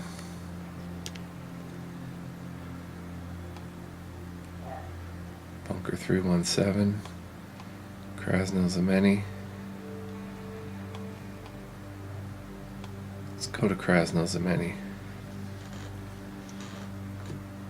Get better equipped there. can't survive on my martial arts alone.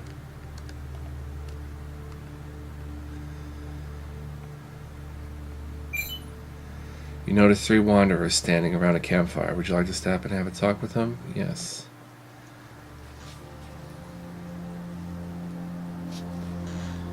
Kind of reminiscent of Dead State a little bit. See a man. You see a nervous-looking black-haired fellow of about 20 years. He stands cross-armed, sighs, and nervously glances at his companions and you. What an unlucky situation, damn it. Hey, can I ask you about stuff? Just be careful about it. Tell me about yourself. I'm Ashot Kasparov. I'm a guide for these two, you dig? I know the locale well. So I agreed to lead these two to Krasno-Znameni. Well, not 2. They were 3 in the beginning. But now I doubt they are the same people that hired me. That's how it is. I see. Why the vigil if it's not a secret? What else can I do? I won't go with them, that's for sure. They hired me to lead their car to Krasno-Znameni. Everything went well in the beginning. The driver drove, I pointed out the way. We spent the night at old lady Zena's dilapidated gas station. She's quite the woman, you know. She has a funny dog named Toby. But with morning, rain started, a real downpour, and the driver couldn't handle his vehicle, smashed into some tree. And we plunged right into the swamp. Barely made it out alive. One more minute, we'd sink to the bottom along with the UAZ, just like the poor driver. When we finally got out, we suddenly knew where we are. On the skinworm swamp. A skinworm is this critter, a mutant, that crawls inside of people through their mouths and starts controlling their bodies, you dig?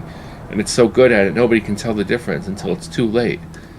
Until it leads you into some deserted place and starts eating your damn meat. So I ran from the swamp, but those two, they didn't. Got lost or something. We regrouped only when we got out of the swamp. So how do I know the skinworm didn't get them? How do I guide them to the city if they may strangle me as soon as I turn my back?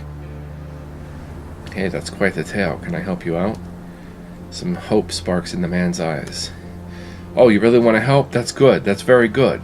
But will you be able to? A real human has little to no differences with a person controlled by this mutant. They fully copy the original, though they may mix up some memories occasionally, forget some names or details, but that's it. I can try and talk with the others to get to a conclusion.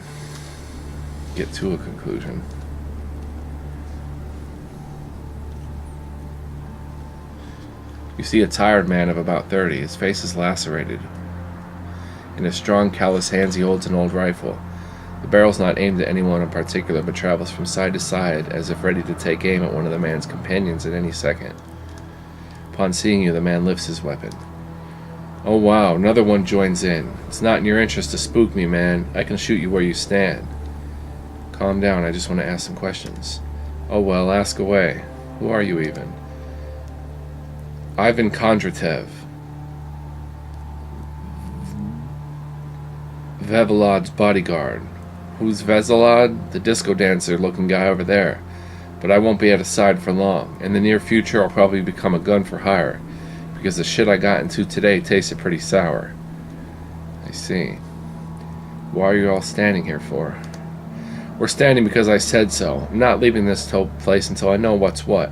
We're going to Krasno-Znameni. Me, these 2 guys, and the driver. First day turned out okay. Ashot pointed the way since he's our guide. Boris drove fine like always, knowing his UAZ so good. We spent the night at old lady Nadia's cabin. She's a great old crone, you know, even though she's crazy about cats. She told us a story about a new kind of mutant living at the local swamp. The leather worm. It's one hell of a beast. Looks like a thin snake or a large worm. It's one of those critters sneak inside your skull through the air. It's the end of you. He'll possess your brain and your whole body will be his.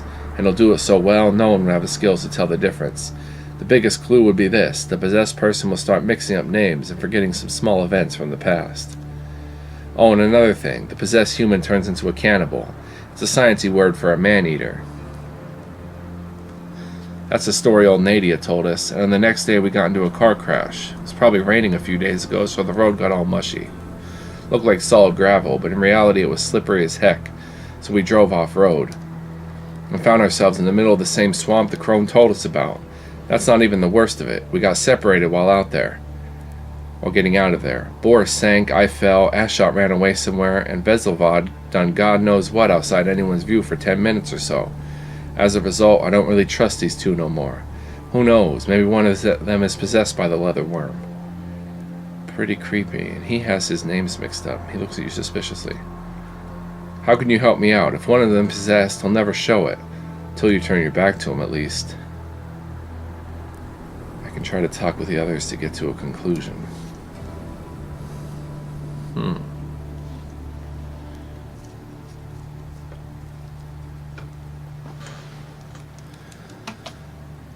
What's your story? You see a serious middle-aged man with clean-shaven cheeks, hidden bald spot, and neatly trimmed mustache. He's dressed in a brown suit, red shirt, and patent leather shoes. His surprisingly rich costume for a traveler was complemented by gilded eyeglasses and a metallic chain on his fat neck. The man looks at you angrily. He's obviously very tense about something. Oh, hey, pleb, you locals? Spill the beans. I don't have a lot of patience right now with these two nitwits around. Nope, sorry, I'm just passing by. The man lets out a disappointed gasp. Damn it, shit, how much longer should I sit here with these two nut jobs of all people? The man casts a hateful glance at his companions. Oh, fuck my life. Can I ask you a few questions? Ask away, what else is there to do but talk? Who are you? The man looks surprised, but then shakes his head as if remembering that nobody here knows him. Vevlad Markelov's the name. Trade is my game. I'm the famous owner of the Markelov & Son Cooperative. What, you never heard about it? Unfucking believable. What is this shithole? Stay silent.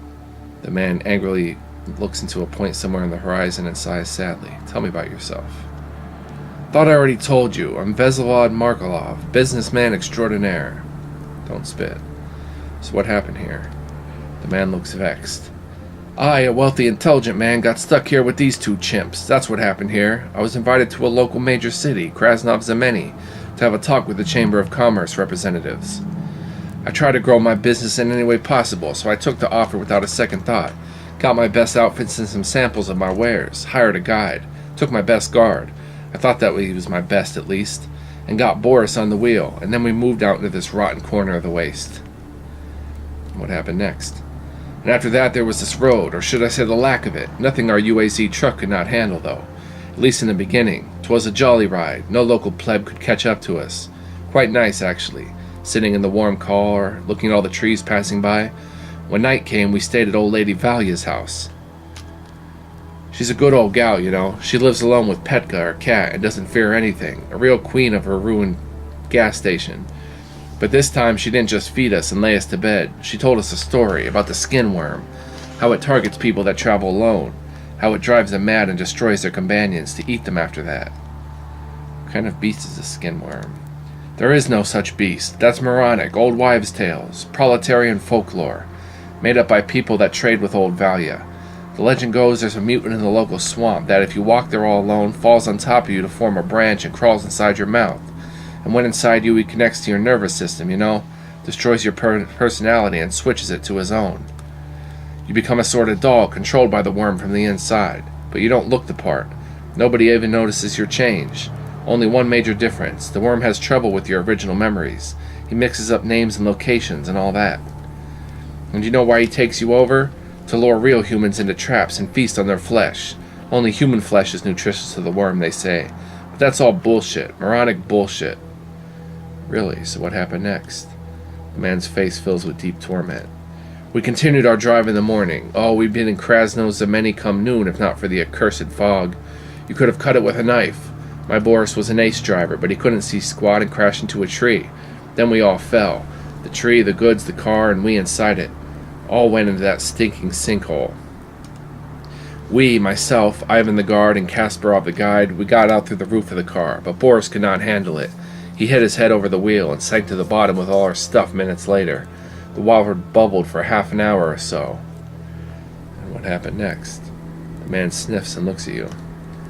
Then we saw that we're in the same swamp from Valya's story. Kasparov started running first. That's what you get with locals. Just straight away ran through the underbrush.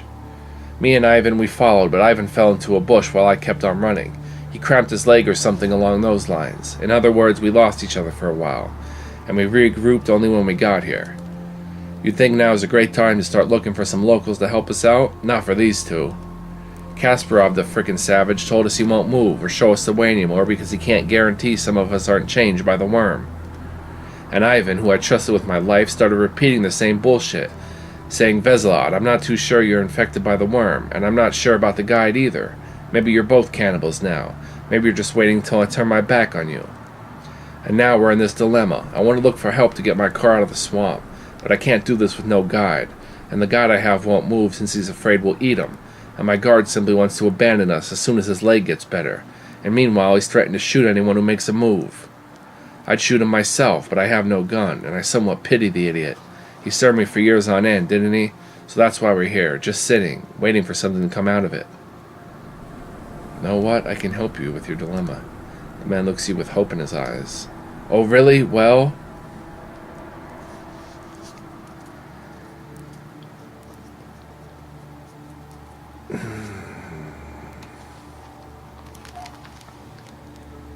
Let's change the topic for now.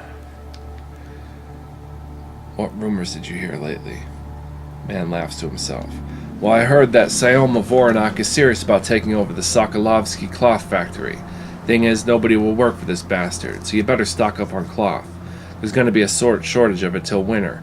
What? You never heard about any of this and you don't care? Well, that's because I'm not from around here. Local rumors are the last thing on my mind.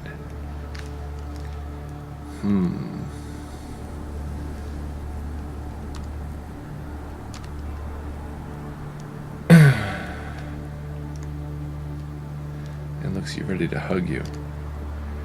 Yeah, really? Tell me what you know. I'm so fed up not knowing.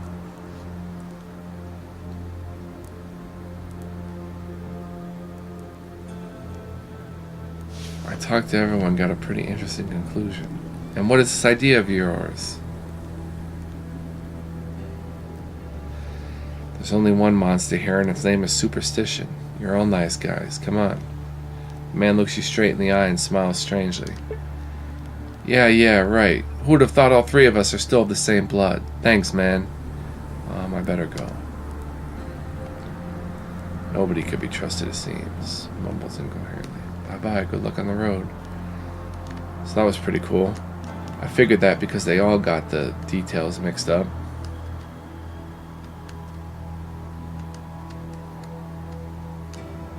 Oh, can we find some scrap metal?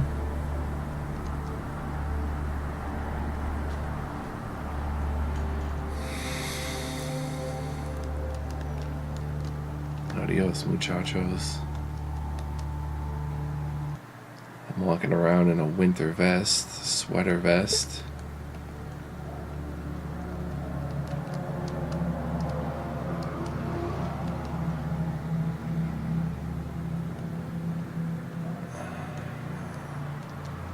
Are these things on the map that we can explore? See a trading caravan. Yes, let's stop and trade. Awesome. Some stuff to explore here. Hello? We're watching you, scum. You see a man in a leather vest and yoga pants. He looks at his watch and then crosses his hands on his chest. If you want to buy something, you better do it soon. We are running late. Let's do this right now. Show me this stuff. Scarf with dots. Siggy. +8 tinkering.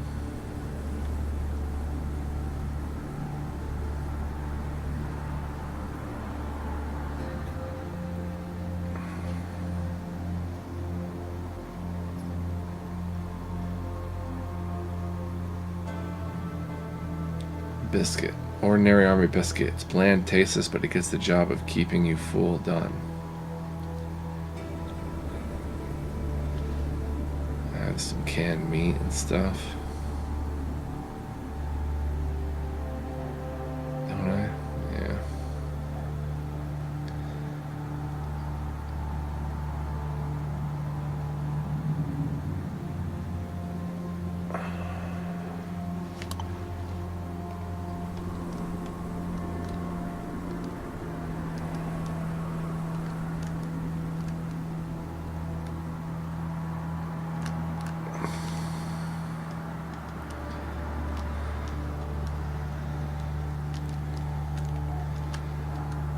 Man, this game is very Fallout-y.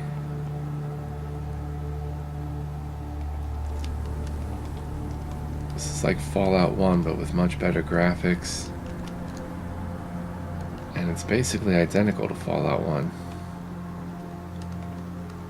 This is the best Fallout game since Fallout 1. Don't shoot me, but I haven't actually played Fallout 2. I just recently played Fallout 1. You can find that Let's Play on my channel. I completed it. It was pretty fun. I enjoyed it a lot. And this game is like an identical clone to it. In a good way, though.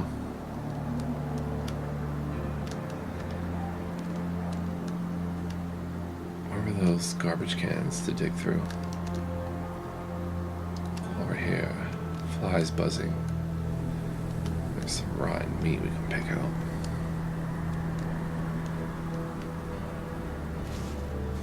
Oh, an empty tin. An alarm clock. Primary function of these clocks is to awaken people from their night's sleep or short naps. They're sometimes used for other reminders as well. Empty bottle we can fill up. Got some free goods. Cool. Alright, let's continue on. Hopefully get into Krasno's Ameni. And I'm probably going to end this episode here. And save and say thank you for joining me for episode 2. We'll see if we'll keep playing this. Leave me a like. Leave me a comment. Let me know what you think. You want me to keep playing? Keep doing this Let's Play, let me know. And hopefully I'll see you in the next episode then. So, till then, take care. Hope you're enjoying. And stay cool, everybody. So long.